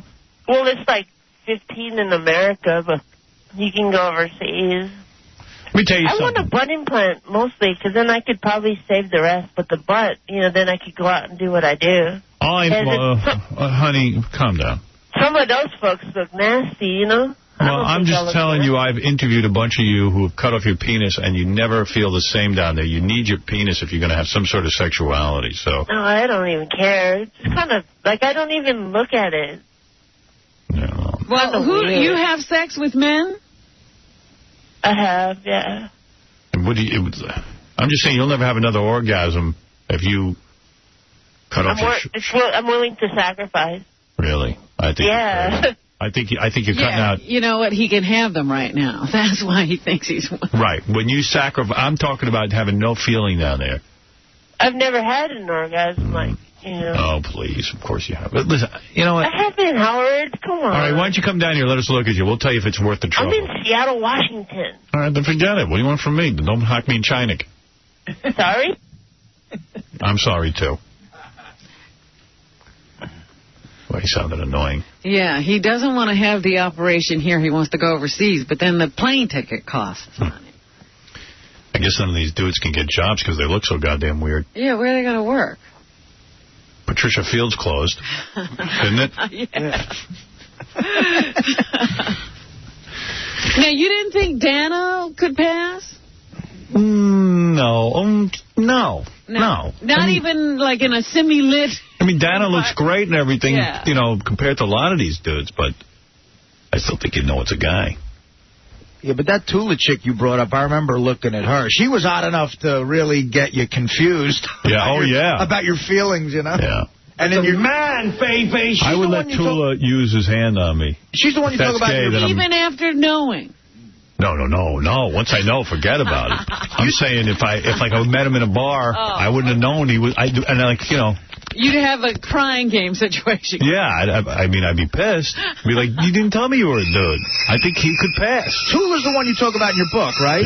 Yeah. Tula was hot. Now, what about the one that was in the crying game? She didn't pass. No. Did she? No. A lot of people didn't know that Dill was a guy. There's one woman, or dude, in my neighborhood who, like a he-she, who I had no idea. A cop told me. Really? Came up to me and said, he says, I bet you check out. I go, yeah, she's nice. Because that's a dude. I go, get out of here. There's no way. I see her all the time. And did you... I would never know it was a dude. But had you done the whole thing like a guy does when he sees an attractive woman, go into your mind and go, I wonder what... Yeah. That whole thing? Yeah. Wow. Sexy black chick. But, dude, I had no idea. There's another one that fooled me. I guess they can't fool you, but most times I think I could tell. I hope so. When I was a teenager, I had to do a suicide watch with a transsexual, and I sat in. It was like being in that movie that was from a few years ago, where all the gays are standing around having their birthday party because all of her friends came to visit her that night, and she had one friend. Most of them were pre-op, but she had one friend who had gone for the whole operation, and she looked like Elizabeth Taylor when she was young. Wow. She wanted to kill herself? No. This was one of the visitors looked like Elizabeth Taylor. She had the full operation. I bet you the one you were counseling was real ugly. Yeah, he looked like a guy. Yeah, that's why he wants to kill himself. But this woman she only wore evening gowns. Wow. She came in a backless outfit. They're ultra femme. Oh, my goodness. And the doctors were swooning because, they couldn't tell. And then after she walked down the hall, of course, all the nurses, guess a guy. Then the doctors wanted to kill themselves. No, I can usually tell, though. Sometimes I get fooled. You're a woman, right? No. All see? this time I've been fooled me. You. But this, no Adam's apple, nothing. See, the ones that look like Elizabeth Taylor, they're kind of happy. Yeah. But the dude you were watching probably looked like Richard Burton. Right. And, of course, he was the typical. He had the boyfriend in jail. The ones that look like Lawrence Taylor. Right. All right, let's do a little news, and then we're going to take a break. All right. I always look at these stories and I say, a kid only wants to be able to get on a team and play a sport and have his coach be his friend, and then it has to go terribly wrong like this. Tell me what happened. A soccer coach showed porno flicks to his teenage boys on his team. Oh, that's big trouble. And even got them to do strip teases. Whoa! Fernando Coleman. Fernando. Is accused of molesting several of the soccer players aged 10 to 14 at the time during overnight trips. He used these children as his own sex toys, according to the prosecutor. One of the kids took the stand and said that the coach told him to share the bed with him. All right, listen. Well, I'm your coach. Share my bed with me. We're at the Best Western. It's time for us to share a bed. How do you make those moves? All right, I need you kids to share the bed with me. And then, of course, he started touching his private parts. No. The kid said he elbowed him. Fred, let's reenact that. You touch my private parts. And then he stopped, but then he tried 2 more times. But the kid did admit that he and 3 of his teammates had done a striptease for the guy that night, just before they went to bed. How old were the kids? I told you they were like 10 to 14. Oh, my God. That's just so... You know what? That guy, after they find him guilty, just kill him. Really? If that doesn't merit the death penalty, what does? Fernando. They say he could face 100 years in prison. 100 years isn't enough. They never give you that. 100 years? Good behavior will be out in 80. They never actually give you the full 100. Right. It is your coach, Fernando. Now, yesterday you said was Cinco de Mayo, but do you know what today is? Cinco de Seis? That wouldn't be. Seis de Mayo? Seis de Whatever. Mayo. Yeah. That's when the French marched back into Mexico. Yeah, Cinco de Mayo. A lot of people go, well, what is that? It's the Mexican, I guess, army back in Napoleonic days managed to fight off the French for one battle. Like for an hour. For an hour. And then the French came back and took over the whole goddamn country for 4 years. Right. Ocho de Mayo is when the And so Cinco de Mayo would be the celebration of the 1-1 battle. And then the 6th. You don't say anything about the 4 years of... No. of oppression. Well, Seso de Mayo. Right. Seis de Mayo. Is no diet day. Meaning you can eat anything. That's right. Today is the day. Artie, your day is here. Cool. I tell you, I just had one of Marissa's cookies. Marissa gravy, whatever. And they're great. Chocolate chip cookies she brought in. Well, if you're on a diet today, you have permission to eat whatever you want because it's no diet day. Here's Francie Berg, who's the publisher of Healthy Weight, I guess, which is a magazine, a Healthy Weight journal. And she says, May 6th is International No Diet Day, D4. Today, when... what does she weigh, like 9,000 pounds? Just hope people will not go on a weight loss diet that day. If they're on a diet, if they'll... Why? I mean, why? It's so healthy to be on a diet. Today, of all days. How dare she? You should just throw caution to the wind. Right. She says the country is facing an epidemic of dysfunctional eating, but she's still encouraging people to do this. Here's Francie again, D5. People who are skipping meals, they're dieting, they're binging, they're fasting, they're great. Who is she to set up no diet day? How dare she? What is her credential? Today's Stay on Heroin Day. Anyone thinking of quitting, don't do it. That's right. Not today. Come on. There's been a binge of bad heroin use. All right, we're going to take a break. We'll be back right after these words. Phone calls. We get your phone calls. We get your phone calls every day. Hey, Howard, Gary was absolutely right when talking about Tori Spelling. She does have a dog face, and she looks like a bloodhound. Those implants that she has are way too big, and it looks like somebody hit her in the middle of her chest with a baseball bat. The only reason you're saying that she looks cute or hot is because she's a Jew. She's ugly. And if she was Italian, Irish, Hispanic, even black, she would be considered ugly. But Jews are so damn ugly that she is good-looking for a Jew. That's what you should say. She's hot for a Jew, because in anybody else's world, she's an ugly, mutt-faced dog. The Howard Stern Show. Howard Stern's outrageous radio show is on the air and getting big ratings in cities all across the country. The Howard Stern Show. Yeah, put that up on the web, all right? I'm trying to get that picture of me and Siegfried and Roy up on the web, and then I there's something else I'm going to put on the web that's really going to gross people out, but it's to make a statement. What's that? Well, the men's room here at the radio station for the last 3 days has not even been cleaned. And it's so skeevy that Artie even said to me, I used to go to the bathroom with, dock workers. And it wasn't this bad? He was a longshoreman. Yeah, at the port in Newark, the bathroom was insanely better. So I'm taking pictures of it right now, and I'm going to post it on the web. Because when you see this, you are going to freak. You're going to freak when you see this. I'd air it on E, but it's too obscene. Thank goodness the ladies' room is not. Why is that? At all comparable. But do they clean the ladies' room? Yes. Well, they don't clean the men's room. Tom cleaned. Remember I complained the last time Tom cleaned it for a day. They won't hire cleaning help around here. Even in at my gym, they got a guy who cleans every time somebody uses it. Right, yeah, you have to keep a bathroom clean. Especially when dudes are involved, evidently. Because dudes, there's such backsplash. I don't know.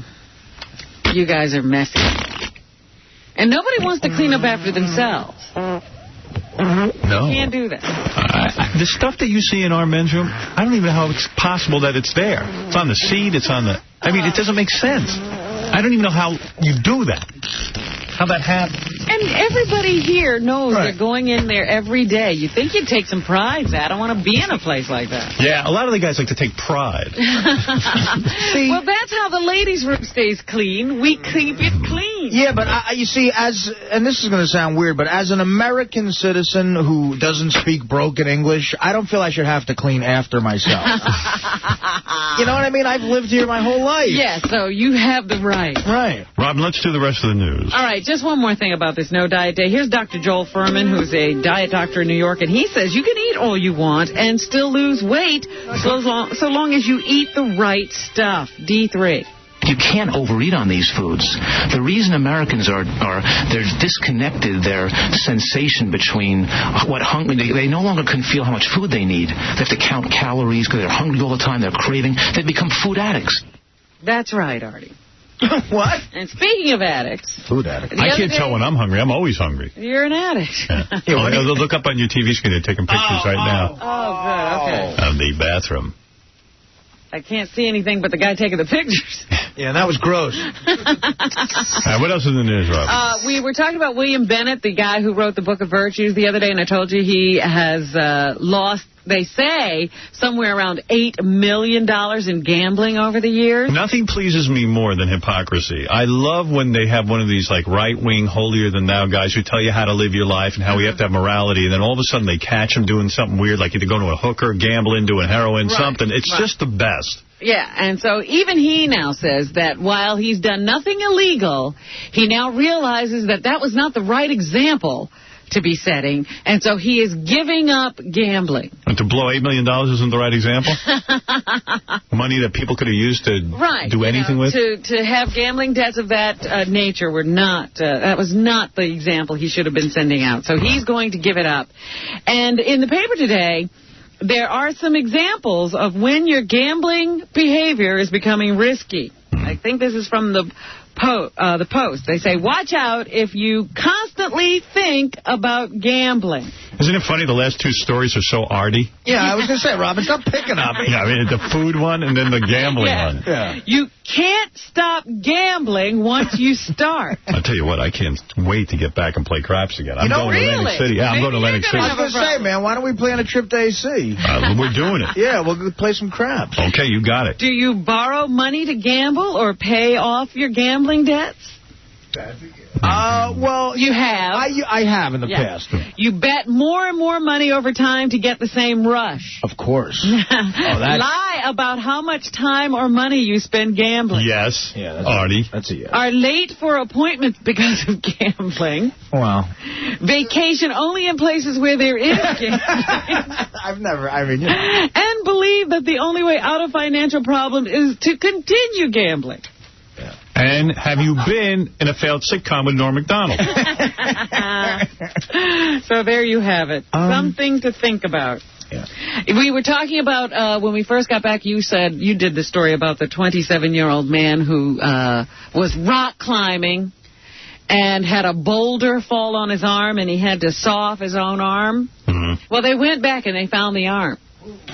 Oh, Oh. But they can't put it back. No. It's too late for What are they going to do with it? I guess they just wanted to see if they could find it so they could see exactly how much damage there was and look at the way he cut it off, because he used like a penknife to cut off his arm. Can you imagine the pain? I mean, they said the bone was pulverized, but he had to cut through nerves and blood vessels. Yeah, if the bone was intact, he could never have done it. I wonder if I would be brave enough to do that. I don't think so. I think I'd just die. Don't you think you would just die? Yeah. I would. You wouldn't have hung there for 5 days. He was already hanging there for 5 days before he cut off his arm. First of all, I would never own a penknife. So, right, exactly. That's not happening. You're not getting down from that rock. Right. And if I had one, I would have slit my throat. And so anyway, I mean, even the fact that he cut off his own arm, after he cut off his, first he tied a tourniquet around his arm. He had the presence of mind to do that. Then he cut off his arm. Then he had to hike out of the canyon. Oh, hiking. To go find help. And then I guess he ran into some people, and they eventually signaled the helicopters that were searching for him, and that's how he wound up at the hospital. Yesterday, I understand, they did an operation on him to start preparing that arm for a prosthetic. So he will have a fake arm there. Says he's not going to give up rock climbing. No, he's not. That's good. He can't wait to get back out. He was no good at it with 2 arms. He's going to try it with 1. Well, he had to rappel down the rock with 1 arm. Oh, please. He's amazing. You know what? Don't carry a penknife, dude. Carry a cell phone. Yeah, he would have been out of there with both arms. Yeah. What is he doing? He's been able to communicate. Yeah, I'll take one of these here penknives. Make sure I have my Swiss Army knife with me. Yeah, cell phone gets you pretty much anything you need, like a rescue. Oh, man, that rock climbing, I tried it in Arizona. It is so dumb. There's no reason to climb a rock. Well, they say this guy is obsessed with it, that he's climbed almost every rock range there is out in the West. Yeah, the rocks tumble on you and clip your arm off. Shame. Freddie Boom Boom Washington, remember him? That was Lawrence Hilton Jacobs on the TV show Welcome Back, Kotter. I remember that. Doesn't often make the news. But you know why I like that show? Why? All the kids looked about 35 and they were in high school. Well, that's about right for the slow kids. They should be about 35. I don't know what you're about to say, but I am sure Freddie Boom Boom Washington is guilty of something, because it's just the way that works out. He looked guilty. I watched that show. I said, you know what, I bet about 20 years Robin would do his story about how guilty he is. Well, this is a pretty wild story. He was arrested on Sunday for allegedly striking his girlfriend. There you go. The couple was inline skating in Venice Beach when officers responded to a commotion, according to the police. It happens. Hilton Jacobs, who was 49, was detained and charged with misdemeanor domestic battery after allegedly pushing his 42-year-old girlfriend to the ground. Don't you think these kids are a little too old for any of this? Well, maybe he's just pissed that he has a 42-year-old girlfriend. He just realized it, so he said, let me push her to the ground. Maybe they were playing Dirty Little Whore. My favorite game. Well, he'd better explain that to the police. It happened. How old is he? He's 49. Oh, man. Can you imagine? And on inline skates, they're doing all. I wonder what he looks like at 49. Mr. Kotter. Still like Freddie. Hi there. Really, man. And a police spokesman says the matter will be referred to a Los Angeles city attorney. According to a search on Blockbuster.com, Hilton Jacobs' 2002 opus Killer Drag Queens on Dope is sadly unavailable on video. So I guess that's the last time he's been on celluloid. Killer Drag Queens on Dope. Poor guy. Yeah. He's got to be pissed. Like Travolta goes on to this huge career. Yeah. He's doing that. Yeah. All of them. Epstein. Horshack. Horshack's boxing on Fox. Ooh, that was brutal. Yeah. That was brutal to watch. The police should have arrested somebody in that case. Scott Peterson was in court yesterday. And his lawyer, he looks like Danny Bonaducci. You think? Yeah, that blonde hair and the fake beard, that weird little mustache beard thing going. Crazy eyes. Yeah. Because Danny Bonaducci is scary looking. Yeah.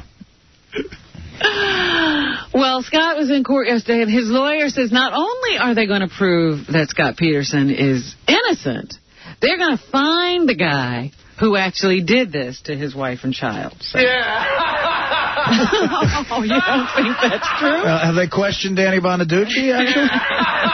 I think that's going to be tough to do, but okay, wish him luck. That's what they want to do, and that'll definitely get him off if they can do that.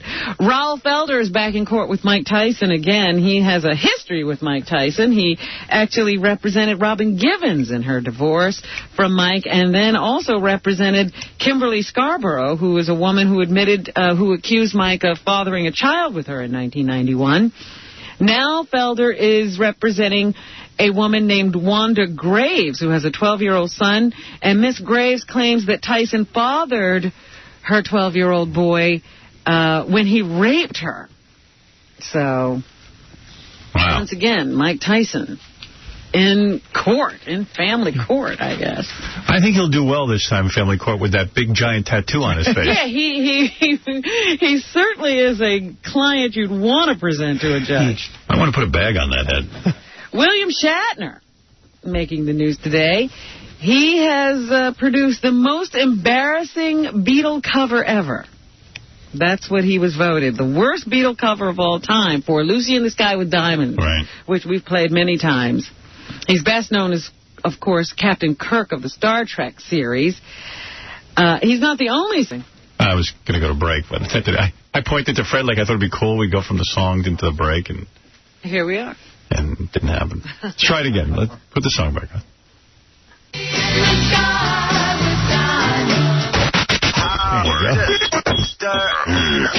Let's make it feel at home. Kids, follow me. Say, Baba Booey!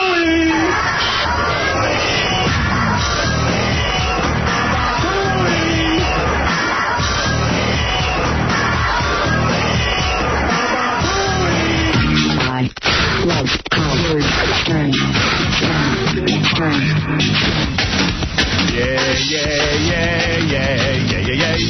Yeah. Artie basketball game on E tonight at 11 o'clock. Hey, Francesca. Hey, Howard, what's going on? Hey, what's up? Howard, first of all, do you own the Jackass DVD? I do. Because Roger Allen Wade has a video. You can see what he looks like. Oh, what's he look like? He's like a regular country dude. Like, you know, he's not, like, skeevy looking or anything like that.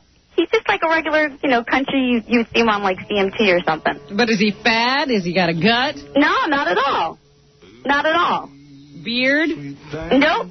No beard. At least not in the video. Ooh, you sweet thing, how about a little poontang? Said a little poontang. Yeah, he's going to be here tomorrow. I know. Howard, listen. I am totally like, I would love to go out on a date with the director of Jackass. He gets no props, and I'm sure that Knoxville would get a kick out of it. Who's the director of Jackass? Jeff Tremaine. Don't know him. He's not going to be here tomorrow. It's just Johnny and Roger. I know, but I would love to talk to Johnny about, you know, going out on a date with Tremaine. I don't even know his story. Are you hot? Well, I'm cute. I mean, by your standards, probably, I don't know. I'm a pretty average guy. I mean, she means who you date. No, she means like, she thinks on the show we're tough on people, but I tell you something, I can bang pretty much almost anyone as long as they're not real fat. Are you fat? No. I'm 5 feet. Well, see, by your standards, like, I'm willing to come in. You can tear me apart. I don't care. I'm not interested in tearing you apart. I'm interested in having a hot chick down here. If you're hot, fine. If not, I mean... Well, you could be the judge of that.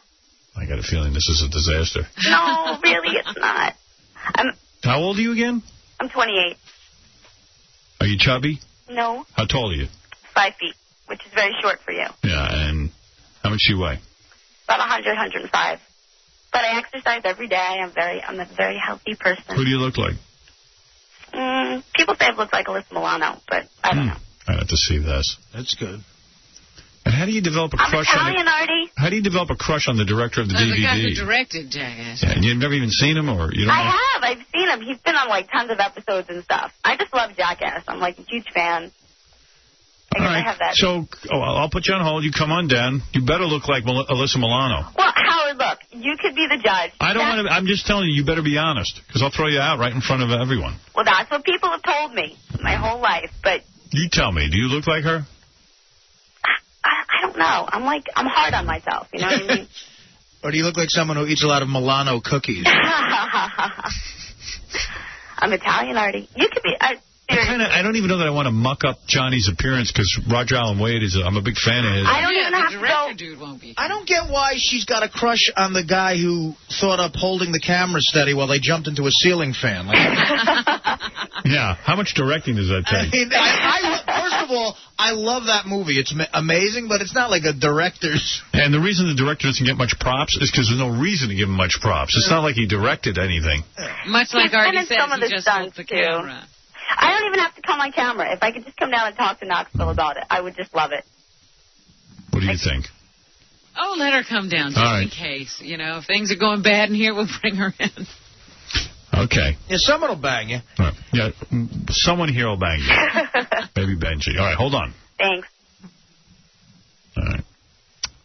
Any other news, or you want to go? Yeah, no, I just wanted to say, you know, the Six Flags Great Adventure is open, and there's already been a death on one of the rides.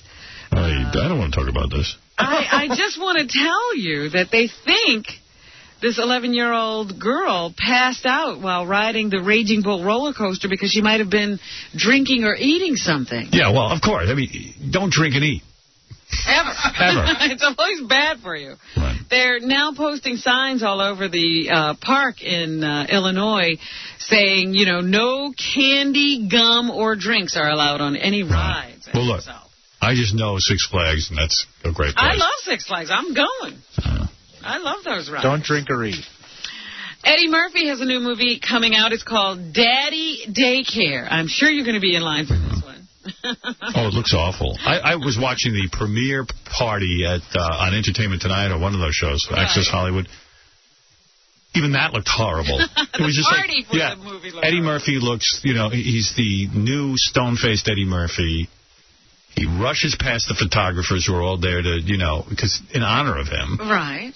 And these are about 10 little kids in the movie, and they're all hamming it up for the camera. It just looks like a monstrous disaster. But his living now is making these family movies. Bad movies. Yeah. I auditioned for this movie. Did you? You know the fat guy in it from Curb Your Enthusiasm? That guy? I auditioned for that part. Oh. And I saw the trailer, and as bad as my career has been, I've actually said, I'm glad I didn't get that. Well, here's Eddie on how different it is coming to work with a bunch of kids, being that he's the father of 5 at home, A1. Well, you know, he talks now like he's British. He's a professor. Yeah, Professor Eddie Murphy. Well, you know, it's like working with the kids. It's really weird, man. Well, at work it's completely different. At home, I'm I'm like more like the enforcer and the dictator of the house, and there's none of that going on. These other people's kids, so someone else has to. What happened to him? I don't know.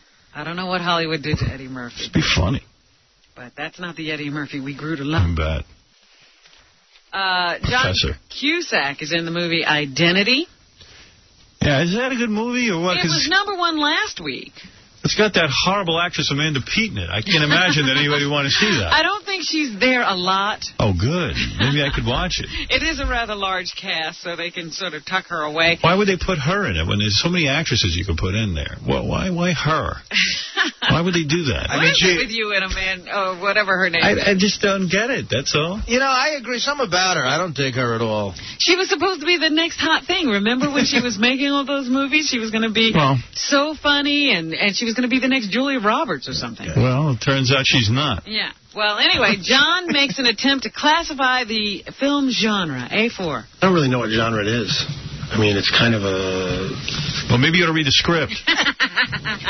Thriller. It's not a slash movie. It's not a horror movie, I guess. Have you seen it? It's more like a metaphysical thriller, psychological thriller. All right, there we go. We're getting there. Is it a John Cusack movie? I think he's narrowing in on something here. Echo Challenge. That's the other TV show that's produced by Mark Burnett, the guy who brings us Survivor.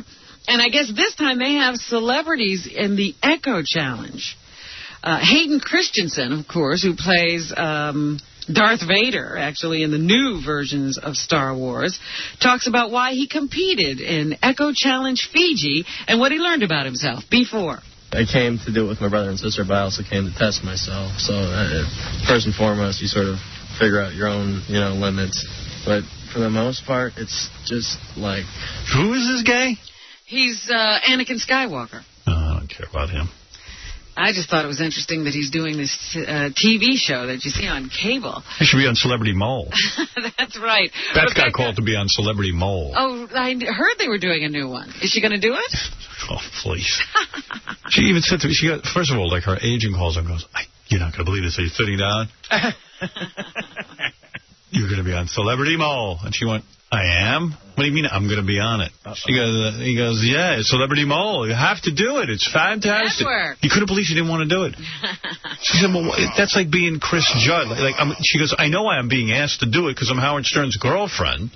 Well, on the last one, they had a model. I'm sure she's for the model part. Well, she said, well, come on.